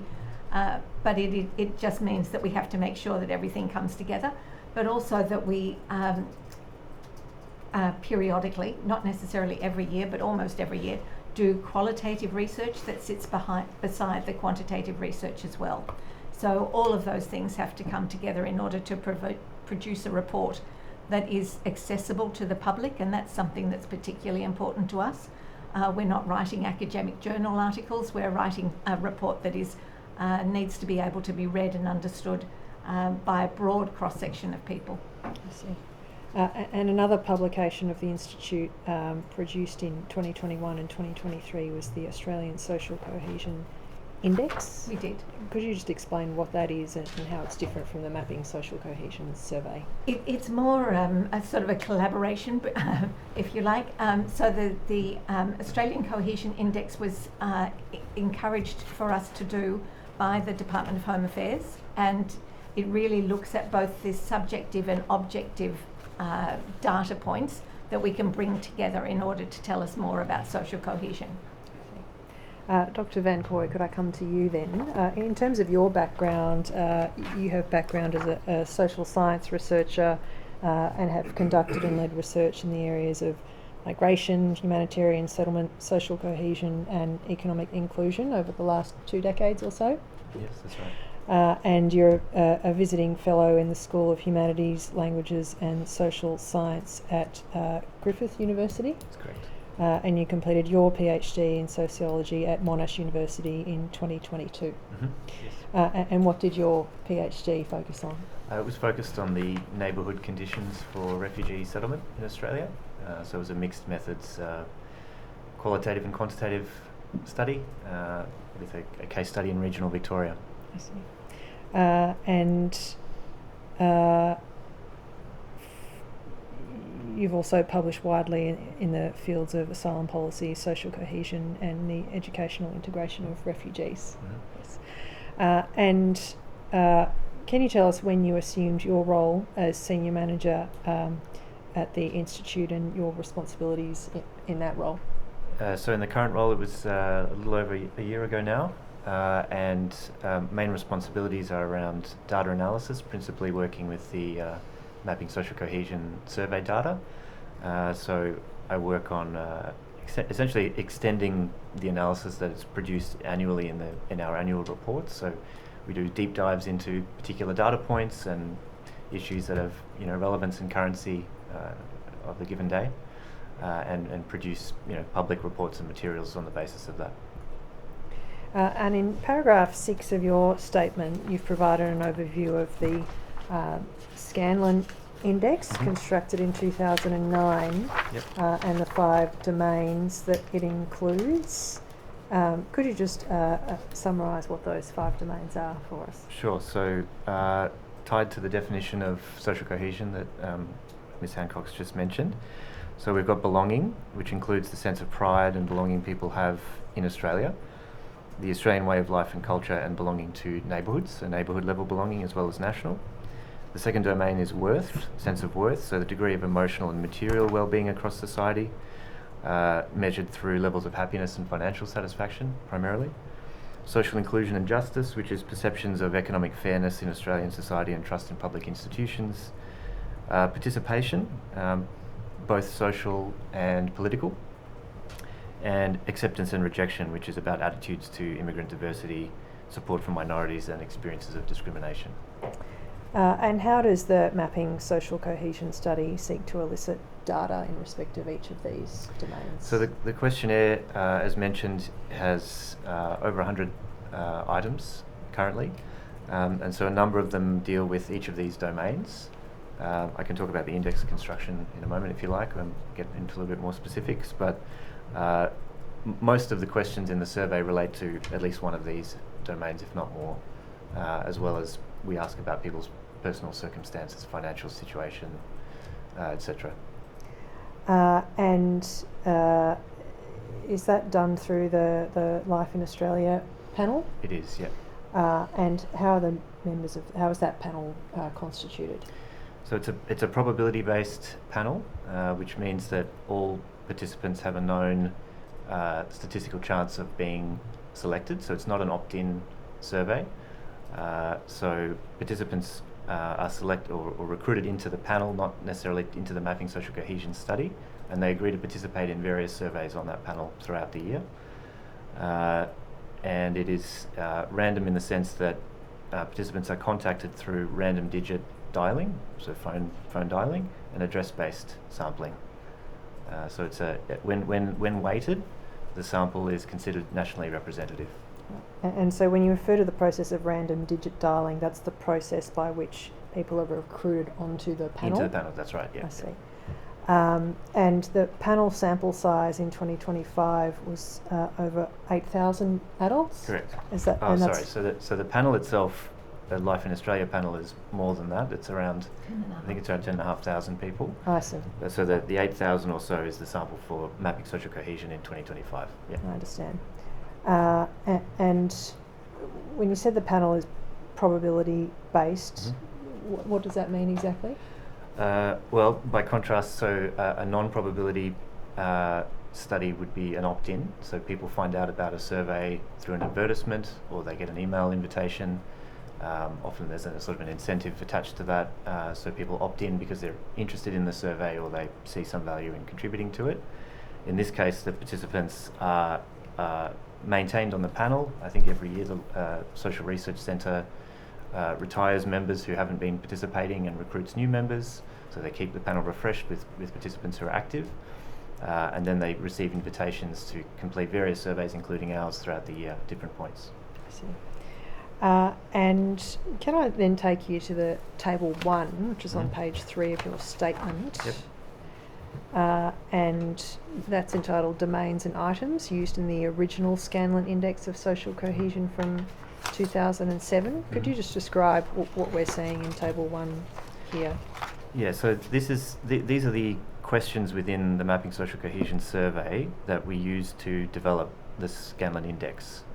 So under each domain, which I ran through just earlier, there are 3 or 4 questions that we measure and have been captured since 2007 to derive the index scores, and each subdomain has its own score as well. Right. And so can you then give us an overview of how people's responses to these sorts of questions are then aggregated in order to work out the social cohesion index year on year? Sure. So this is the original index, which includes 18 questions.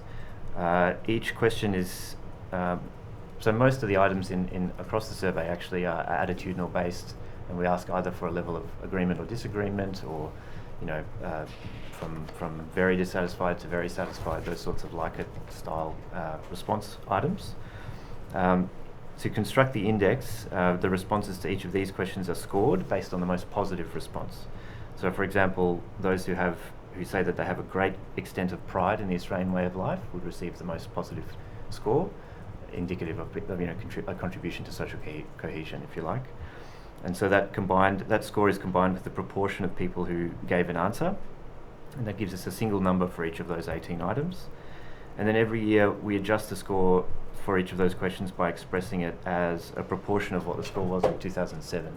So 2007 is the base year, the index year, and that enables us to see how things have shifted over time for each year of the study. And you've noted at paragraph 10 of your statement that the index was redeveloped in 2021 to enhance the robustness and statistical validity of the measurement. What sort of changes were implemented at that point? Well, essentially it's a different methodology. So the two indices which we run in parallel now, we derive both in parallel now, they answer different questions. So essentially the original iteration of the index gives you a national level score for both social cohesion overall and then each of the 5 domains. What it doesn't allow you to do is disaggregate by individual demographic characteristics or group characteristics. So I believe the decision to redevelop the index was based on wanting to get more fine-grained analysis so we could compare subgroups. So the new method, or the 2021 methodology, allows us to assign a score to each individual who participates as opposed to just the national level scores, if that makes sense. And then we can compare on that basis. And you've noted... I should add that the 2021 redevelopment is a list of 29 items as opposed to 18, so we expanded the... Additional questions? Yes, yeah. I see. And were those new questions spread across the 5 different domains? Correct. Yeah. And that's what we see in table 2, is it? Yes, that's right. Yes.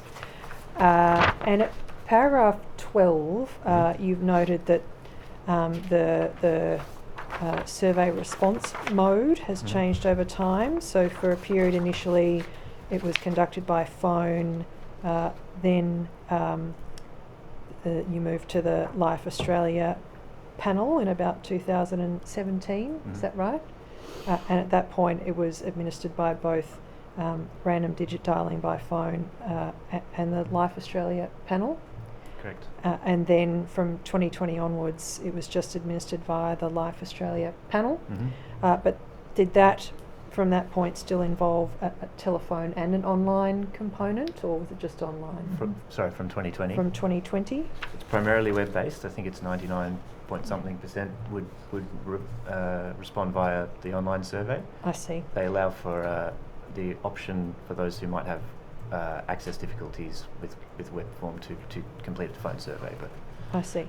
Yeah. And you've noted that there may be differences in survey responses depending on the mode used. Could you just speak to that point, please? Yeah. Yes. So this is a common challenge in survey methodologies around comparing mode of implementation. So basically, the challenge is around what we call social desirability bias. So when someone's answering a questionnaire over the phone, in person, if you like, to an interviewer, they're more likely to give what we would call a socially desirable response, or perhaps more reluctant to answer questions in a way that might make them seem, biased in a particular way. And that's the reason we ran the 2 modes in parallel for a few years to sort of examine what the differences were in people's responses. And in 2019, we ran the survey at the same time on the 2 different modes with comparable samples to really test if it was attitudes that were changing, or if this is something we could attribute to a mode effect. And in fact, the decision at that point was that it was a mode effect. There were some substantial differences in how people responded to certain questions, and we saw a difference in the index scores as well as a result of that.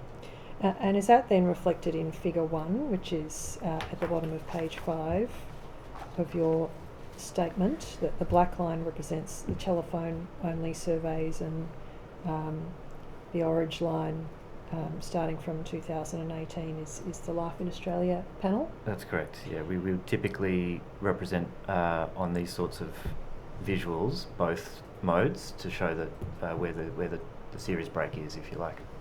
I see.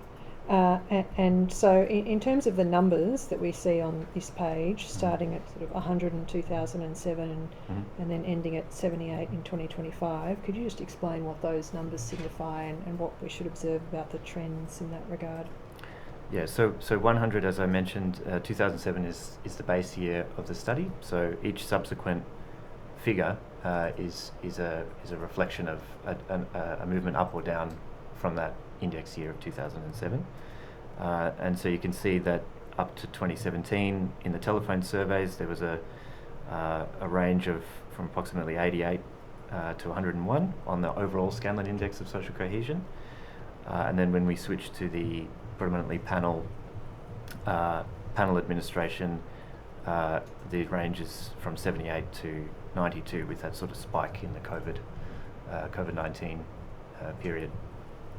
Yes, so that when you say the spike, you're referring to that top of 92 at about November 2024? That's right. November 2020? Yep. And is the less positive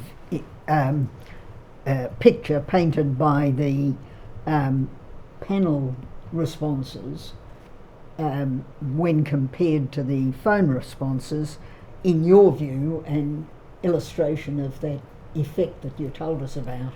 Yes. The name of which I forget, but basically people are more likely in a person-to-person contact to give an acceptable answer. Yeah, that's correct, Commissioner. Yeah. And then on the next page, we see figure 2 represented there, and that breaks down, does it, the index into the various different 5 different domains that mentioned earlier?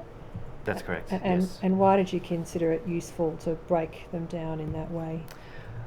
Predominantly because I think when you look at the overall index, there is some it obscures some discordance in the contributing domains. So you can see that there's some slightly different patterns going on here across the 5 subdomains, some of which follow the overall trend of the a pre-COVID sort of flat shape, if you like, and then a spike and then a subsequent decline, and others are more stable. So I mean the overall Scanlon index is an average of the 5 domains, so that you would expect that to sort of give you a middle range figure, but there are clearly some differences, particularly with participation and acceptance and rejection at the other end of the extreme, if you like, particularly in 2025. So this is to demonstrate that some things are moving up and some things moving down. So participation has tracked sort of slightly upwards from about 2019 until 2025, but not a very significant increase. Is that right, or? Not a very significant increase, but I suppose noting that it's now, as of 2025, was 101 was the score for participation. So that's higher than the base year in 2007, even with the mode effect that we've just talked about. So we can infer from that, I think, that participation is at very high levels, as far as the index measures it, at least. I see. And to refresh everyone's memory, participation includes things like active engagement in social community and civic groups and political activities. And Correct. It also includes attending protests. It does.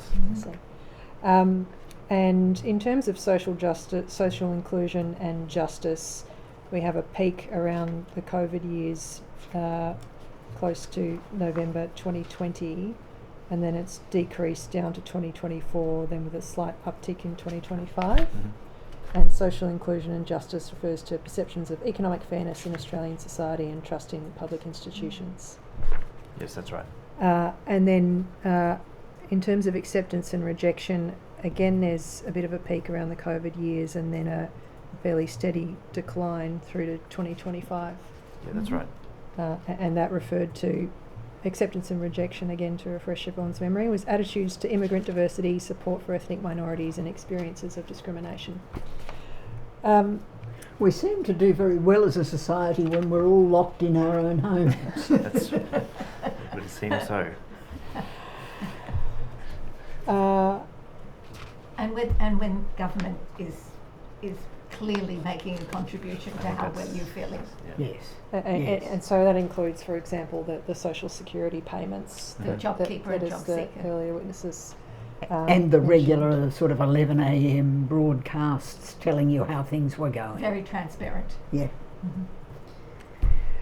And at paragraph 17 of your statement, you've observed that the decline in the domains of belonging and acceptance and rejection is particularly significant to the Royal Commission's scope of inquiry. Could you just elaborate on that point, please? Yes, so, I mean, these are some of the areas that we've been focused on as we've watched these trends unfold, particularly the decline in pride with which people view the Australian way of life and the sense of belonging to the nation. So we have a couple of different items on belonging, but particularly people's views about sense of belonging to Australia have been declining, alongside the acceptance and rejection domain, which, as you note, relates to views about multiculturalism, immigration and ethnic minorities. So on these measures, whether we look at the index figures or the individual items that make up those index figures, a number of them have declined in recent years since COVID. I wouldn't describe them as being in free fall, but certainly noticeable and statistically significant drop on some of those measures. And you go on to note at paragraph 18 that different subgroups within the population can have different cohesion orientations. And then does figure 3 seek to capture that point? Yes. Both figure 3 and 4 seek to capture that point on the basis of length of time for migrants, length of time that migrants have been in Australia as compared to the Australian-born population, and then age groups. And both figures tell a story, I think, of time, effectively. And we can see that, for recent arrivals, their sense of belonging to Australia is lower than the national average. Quite so is this focusing, lower. just pausing there, this Sure. is focusing on figure 3 at the moment? That's right, yep. So this is in the figures on the far left of this graph, that's depicting migrants who've been in Australia for less than 10 years. Mm-hmm. That's what you mean by more recent arrivals? Yes, that's right. And so I'm sorry, when I interrupted, you were talking about the sense of belonging. Is that the black bar that we see there? That's right. Yes, that's the black bar on the left of each panel, if you like, of this particular figure. And when it says negative 37, that means 37 points lower than the national average. Yes. All right. And so for those who've been here less than 10 years, they're 37% points below the national average when it comes to sense of belonging, and also 26 points below the national average in terms of participation. That's right. But then for social justice, they are 35 points above the national average. Mm-hmm. And for acceptance as well, 38 points above the national average. That's right, yeah. I see. And then how do you contrast that to those who are born in Australia? Well, I would interpret it as new arrivals. I mean, it's probably a generalisation, but a sort of a sense of optimism and, a new start perhaps as new migrants to Australia. We don't have many temporary migrants in the sample, so these are predominantly permanent migrants, recently arrived permanent migrants. So you can understand, I think, the lower sense of belonging as people are recently arrived, and this is something that clearly builds over time as you track that along. They become more settled. And as for the high sense of acceptance, sense of worth, high sense of acceptance and sense of worth, I think that again is a sort of early arrival factor. Perhaps as people settle, you can see that those figures begin to trend downwards as people perhaps become as cynical as the rest of us. And in figure 4, this is social cohesion across age groups. Yep. And what should we take from that in terms of the different age groups? I might focusing on hand the to Anthea for this one. This is focusing something on she the likes 18 to to discuss. 24-year-olds to It's start with. my favourite Yeah. graph of all, because it really shows that young people have a much lower sense of belonging than the national average, but they have this enormous sense of acceptance, which is just something that I think we should all be capturing as much as we possibly could. The sense of belonging being below the average, I suspect, has something to do with conditions now that are supporting that sense of that lack of belonging amongst young people. But I would also expect some degree of lack of belonging because they are just starting out on life, and so they really don't necessarily know what the world has got in store for them. Unlike people then who are 65 and older, where they have lived a very, hopefully, full and fruitful life, and so their sense of belonging is very high, but their level of acceptance, which for them in many cases would suggest change, is therefore is definitely below the average. So you can understand how people's life stages may well lend themselves to these sorts of experiences as well. Forgive me, I've forgotten exactly what's captured by acceptance. That's the people's views about others, essentially. Yeah, Right. So that's defined back on page 2. So that label acceptance in this graph, does that include what's described at paragraph 6.5 as both acceptance and rejection? So that is attitudes to immigrant diversity, support for ethnic minorities and experiences of discrimination. Yeah, that's right. It encompasses all those Yes. dimensions. So for example, when it comes to 18 to 24-year-olds, they are 52 points above the national average when it comes to acceptance and rejection. So in other words, that suggests they are more tolerant than the average when it comes to immigrants, ethnic minorities and the like. Which is very much their life experience to date. Yeah. And then their sense of belonging, as you mentioned, is 50 points below the national average. And so to remind us again, belonging refers to a sense of pride and belonging to that people have in Australia, Australian way of life and culture, and belonging to neighbourhoods. So it relates as much to their economic uncertainty about the future as well as their own place in the world, if you like, as to exactly what that's going to hold for them going forward is also uncertain. Right. And does this sort of data, and in particular the spread across the age groups, does that tell you anything about where policy efforts should be focused in terms of fostering social cohesion? I think at a broad level it certainly tells you that there are opportunities in engaging with young people, and then there are also things that we need to consider when we're dealing with people that are at the other end of the age bracket. It doesn't tell us enough really about the diversity within the population and within any one of those age groups to be really definitive about policy decisions. I see. And then could I come to ask you about the data collected through the Mapping Social Cohesion survey about attitudes held by respondents towards religious groups and ethnic minorities.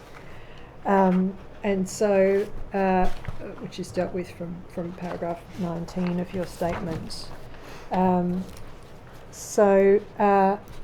In the 2025 survey, data of that kind was elicited by asking respondents about their personal attitude towards a relevant group and whether that attitude was strongly positive, somewhat positive, in the middle.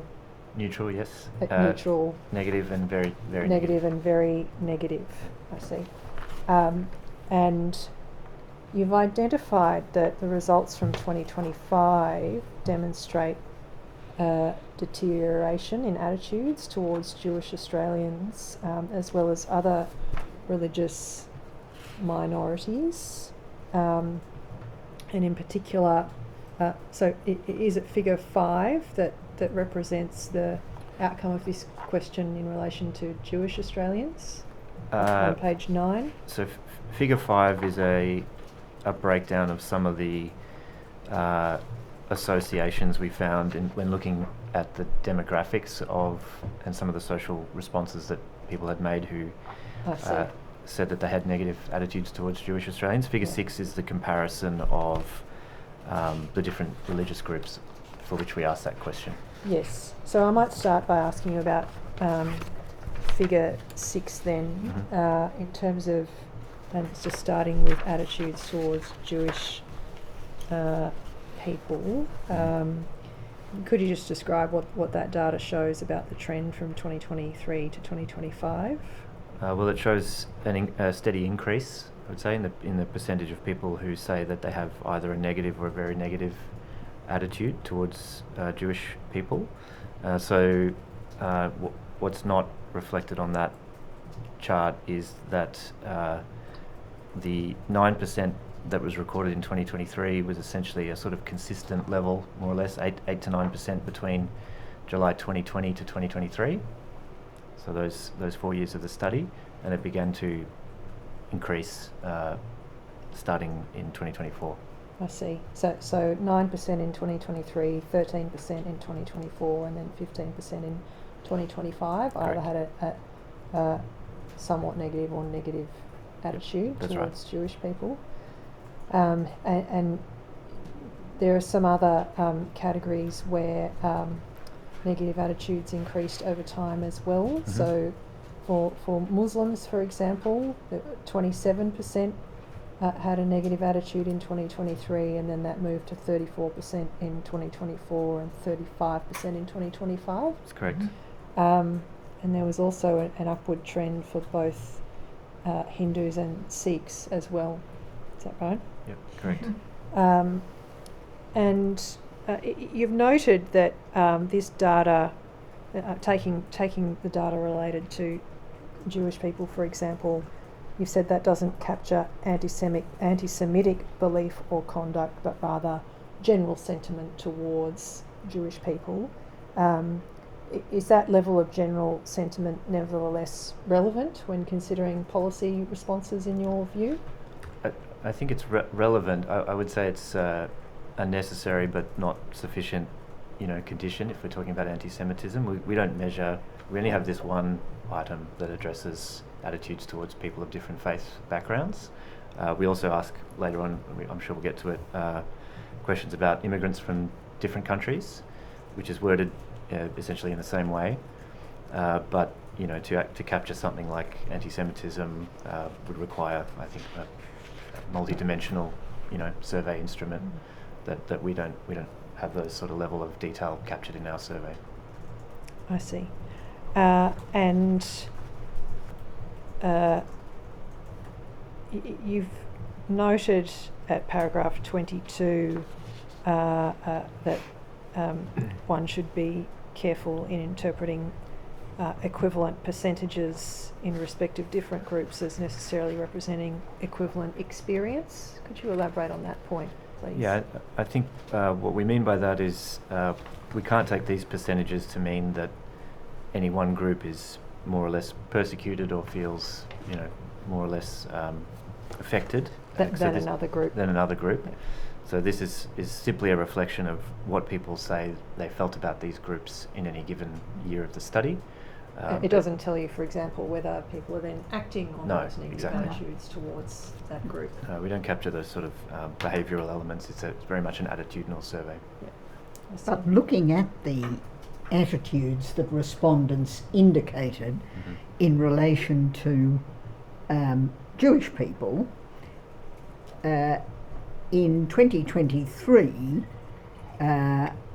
those who held a positive attitude were notably higher than the figures in 2024 and 2025, and that corresponds with the increase in terms of negative attitudes. So something seems to be bringing about a change in the respondents' attitudes towards Jewish people. That's right. Yeah. I should add that what's not captured on figure 6 is the middle category, which is the neutrals. And there's a reason for that, and it's basically that we simply don't know why people answered that question in that way. So if they say that they're neutral, you could infer a number of things from that, but that's another category from which the numbers have fluctuated as well. So the positives don't necessarily shift to negative. It might be positives shifting to neutral or vice versa. I see. And at paragraph 24, you've noted that taken together, these findings suggest a broader trend of elevated negativity towards some cultural or faith groups. What does this elevated negativity mean at a general level for social cohesion? It's a big question. I think it's well, what I look when I see this data, and combined with Figure 7, which shows some elevated negative attitudes towards immigrants from select countries, is I'm reflecting on that alongside those declining indicators that we've just talked about in terms of acceptance and rejection domain, which is about acceptance and rejection of people from different ethnic backgrounds. So it's a fairly consistent picture, is what I would say, across the last 3 or so years of our study, and a concerning one, I would say. And to summarise Figure 7, what we see there, as you've set out in paragraph 23, is small increases in the proportion of respondents who express negative attitudes towards people from China, India, Iraq and Sudan between 2024 and 2025, and also an increase in negative attitudes towards people from the United States as well, although starting from a lower base. Yes, that's right. You then go on to note at paragraph 25 of your statement, Dr. Van Kooy, that the Institute's research highlights the risks that social conditions may be combining to create an environment in which racially and religiously motivated prejudice is more likely to take hold. Could you just elaborate on the sorts of social conditions you're referring to there? Yes. So again, I think this reflects, and I'm not a prejudice scholar, but the decline in people's perception of the sense of fairness in Australia, their declining financial security, and again, belonging, pride, and support for diversity. So, in our view, when you take these things together and you look at the increase in negative attitudes towards people of different backgrounds, this represents some of the conditions that may be combining to create that environment. And at paragraph 28, you've noted that the results showed that the perception of our social fabric was lowest amongst people who were financially struggling or poor, unemployed or out of the labour force, people living in the most disadvantaged neighbourhoods and those who are renting or single parents. And so is it the case that those factors that you've mentioned, people in that category tend to have a lower perception or more pessimistic perception of the social fabric? That's correct.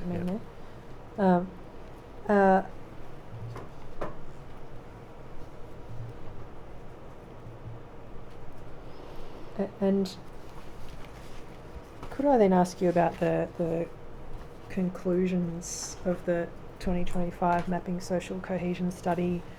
Could I take you to the study, the report itself, which is STH.899.0057.002.1, which may be in tab 5 of the bundle you have in front of you there. And the conclusions are set out on page 32, using the numbers at the bottom. And could I just ask you about some aspects of those conclusions? Ms. Hancocks, if you want to jump in at any point on these questions, please do so. It's noted there that the Social Cohesion Index has been reasonably stable over time, and that reflects positively on the resilience of Australia's social fabric. And in particular, it's noted that cohesion in neighbourhoods and local communities is a source of strength. Could I ask you to elaborate on that point, or whoever feels best placed to elaborate on that point? Well, yes. So neighbourhoods are where people are most familiar. They're generally the places where you know more people, just either visually or to say hello to, or that you engage with on a regular basis.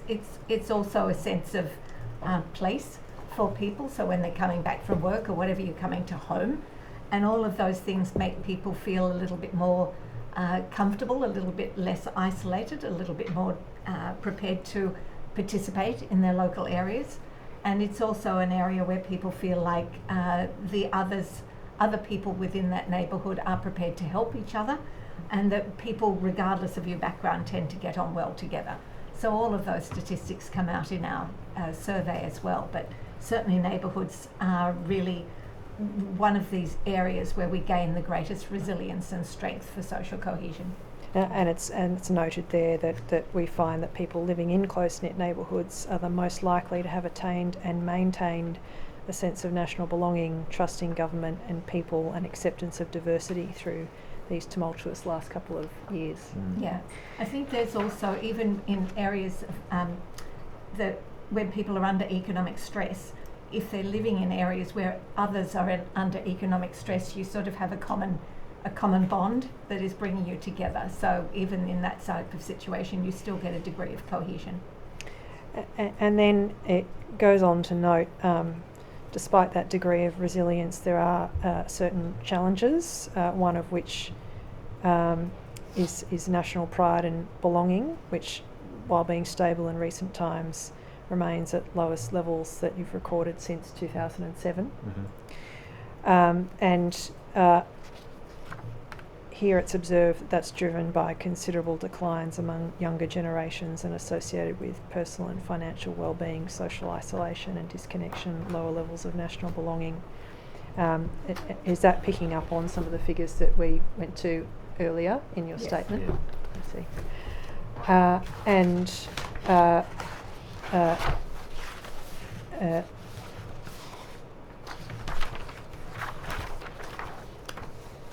There's also a reference there to persistent financial hardship, potentially having damaging cumulative effects on social outcomes, and the common experience of discrimination and widely held prejudices expressed towards people of different religious faiths and from different migrant backgrounds detract substantially from intercultural harmony. Is that part picking up on the data around attitudes towards different religious groups and people from different countries that we just went to, or something different? There's a degree of that. So it's important, I think, to understand that people who are actually saying that they're poor, struggling to pay bills, or are generally suffering from the economic circumstances, all of their sense of worth and belonging and social justice, all of those things go down considerably. And if you've got sort of more public narratives that are suggesting that if it's not you didn't create this set of circumstances for yourself, so it must be somebody else's fault. And so if you're given to believe that it's somebody else's fault, then if somebody tells you who that other person might be, then there are people out there that are prepared to believe what somebody else is saying about whose fault it might be. I think it's also worth noting, though, that if people are aware of inequality within society, their sense of worth and belonging also drops down. Not as much as those people that are actually suffering from that degree of economic insecurity, but awareness of inequality is also another thing that will pull down that sense of social cohesion. Ms. Hancocks, could I ask you a bit about what you say in your statement now, and this reflects some of the points made in the Institute's submission made to the Royal Commission. At paragraph 23, you talk about neighbourhood cohesion and civic participation opportunities. I think you might have addressed this in part by some of your earlier evidence, but what does the research show about the relationship between people's engagement in their immediate neighbourhood and social cohesion markers? Well, it certainly shows that it's very high, and figure 1 on my statement, you can see there that the percentage of people that agree that people within their local area are willing to help their neighbours, or agree that people from different backgrounds get on well together, or that they feel like they belong in their neighbourhood, you can see are all in the well around the 80 mark, which is a tremendous representation, if you like, of the degree of cohesion that exists within our neighbourhoods. I see. And At paragraph 28 of your statement, you go on to observe, make some observations about research regarding social infrastructure. Mhm. How does the presence, what do you mean by social infrastructure, and how does that assist with social cohesion? Social infrastructure really relates to those mechanisms that you've got within local areas that bring people together or can cause people to cross paths with each other that might have common issues. So here we talk about things like community legal centres or sporting clubs or neighbourhood houses, cultural associations, even faith organisations, or generally local government initiatives that they might set up for one reason or other. They might have a youth council or something like that, where you're bringing people together from different backgrounds, but all relating to a single issue.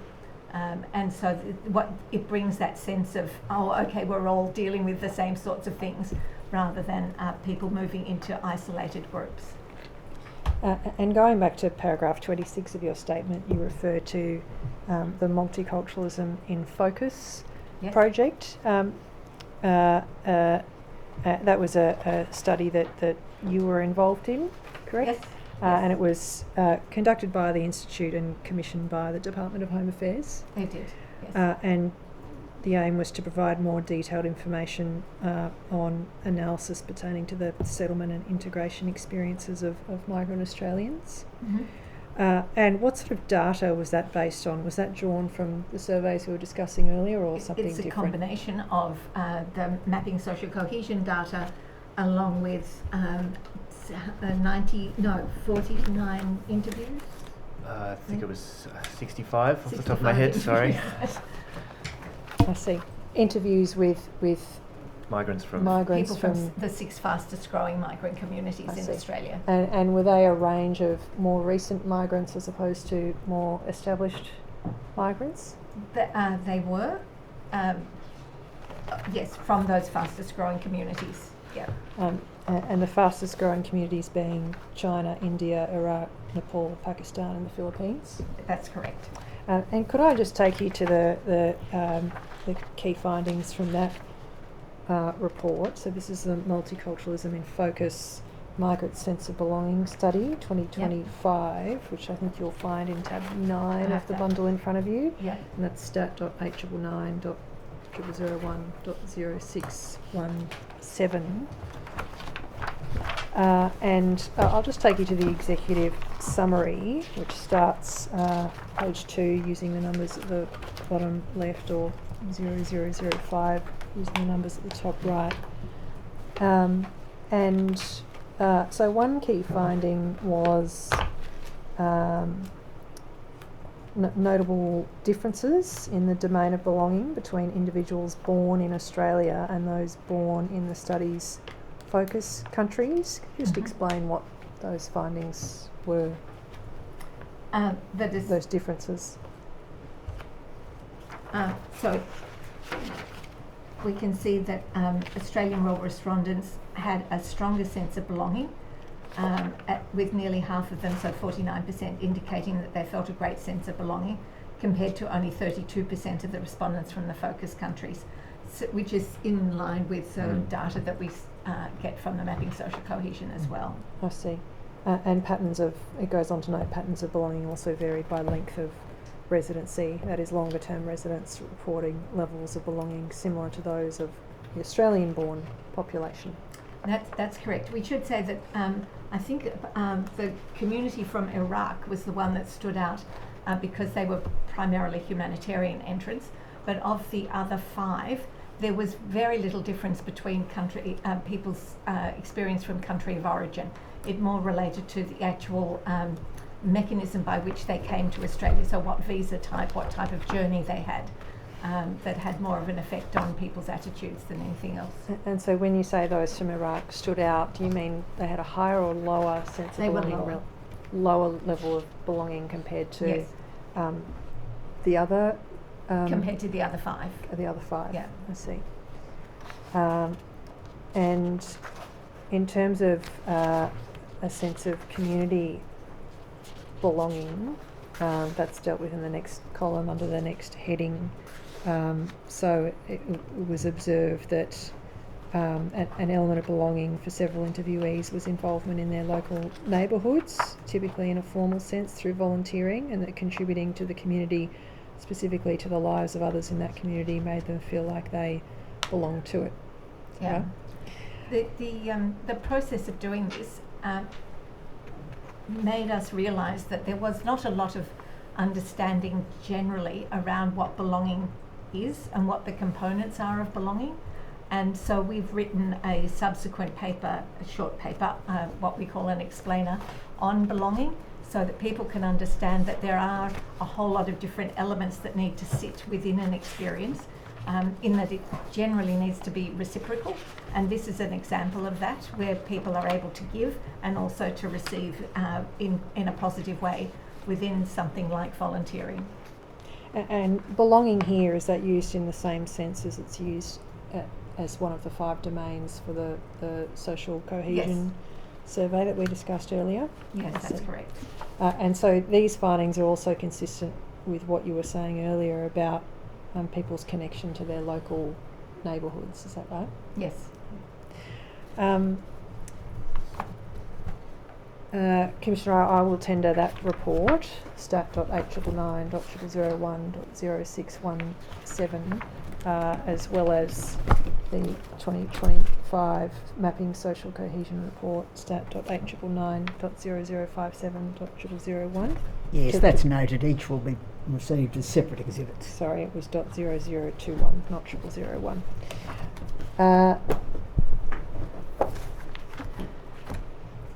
Then can I ask you, Ms Hancocks, about what you say in your statement from paragraph 30? And this is dealing with the topic of interfaith connections. What does the Institute's research show about the capacity for faith communities to contribute to social cohesion? Well, it certainly knows that people who are who would identify as being particularly religious, their level of participation is much higher than those, for instance, that are not religious at all. So generally, what you can see here is that people who are participating within a religious cohort tend to be participating. There's more civic activity, there's more interaction with the broader community, and they're making friends from different, a broad range of different backgrounds, all of which are very positive contributions to social cohesion. And you've noted that active religious participation and intercultural connection may in many cases be mutually reinforcing. Absolutely, yes. And what do you mean by mutually reinforcing? Well, because you're not isolated, you actually know that you belong to something, that you're able to make a contribution to it, but it's also providing you with a sense of benefit, a sense of welfare, that you're in a place where you know that you can feel comfortable and have a sense of worth in that particular location. So all of those things then encourage you to get more involved in other community activities. And at paragraph 31 you referred to the Greater Dandenong Interfaith Network, which you described as Australia's first local government interfaith network and a model for communities across the country. In what way is it a model for other communities, and what sort of work does it do on your understanding? Are you familiar with it? I am, although I didn't conduct the research myself. I think there's a couple of things. One is the extent to which, or the number of faith groups essentially that are part of that network. So it's quite diverse, and its resilience through some significant local and national challenges. So one was what was described as a sort of a drug crisis that was affecting a lot of young people in Greater Dandenong at the time. This is pre-COVID, and then COVID itself, of course, creating challenges for people from different cultural and linguistic backgrounds in terms of accessing information and being able to understand public health orders, etc. So the network played a role in facilitating those connections, and as I understand it, it is still in operation and still a resource for the community. And then Ms Hancocks, another domain you've referenced for social cohesion opportunities is where individuals have a role on issues that matter to them in their local areas, and you've noted that in particular at paragraph 37. How is that marker correlated with social cohesion? Well, you might recall back at figure 1 when we looked at those indicators of neighbourhood social cohesion, and they were so high for people in their local area being prepared to help their neighbours, or that different people get on different people of different backgrounds get on well together. The one that was scored the lowest was actually to do with whether or not people had a voice in their local areas. And this is a particularly important thing, but it's an area where we can actually grow and develop. And in this day and age, the use of technology by many local councils to survey their participants is one mechanism that you can see being put in place in order for people to feel like they have a voice around particular local issues that matter particularly to them. This really does strengthen trust, and it really signals that people can influence the decisions that might have an impact on them as well. And you conclude your statement by pointing to the need for policy stakeholders and decision makers to have a strong evidence base to inform policy responses when it comes to social cohesion, particularly in a context where concepts of social cohesion and anti-racism can be contested as well. And while the existing Scanlon research provides a lot of data to work with, what further evidence frameworks do you think would be of assistance to guide policy development in this space?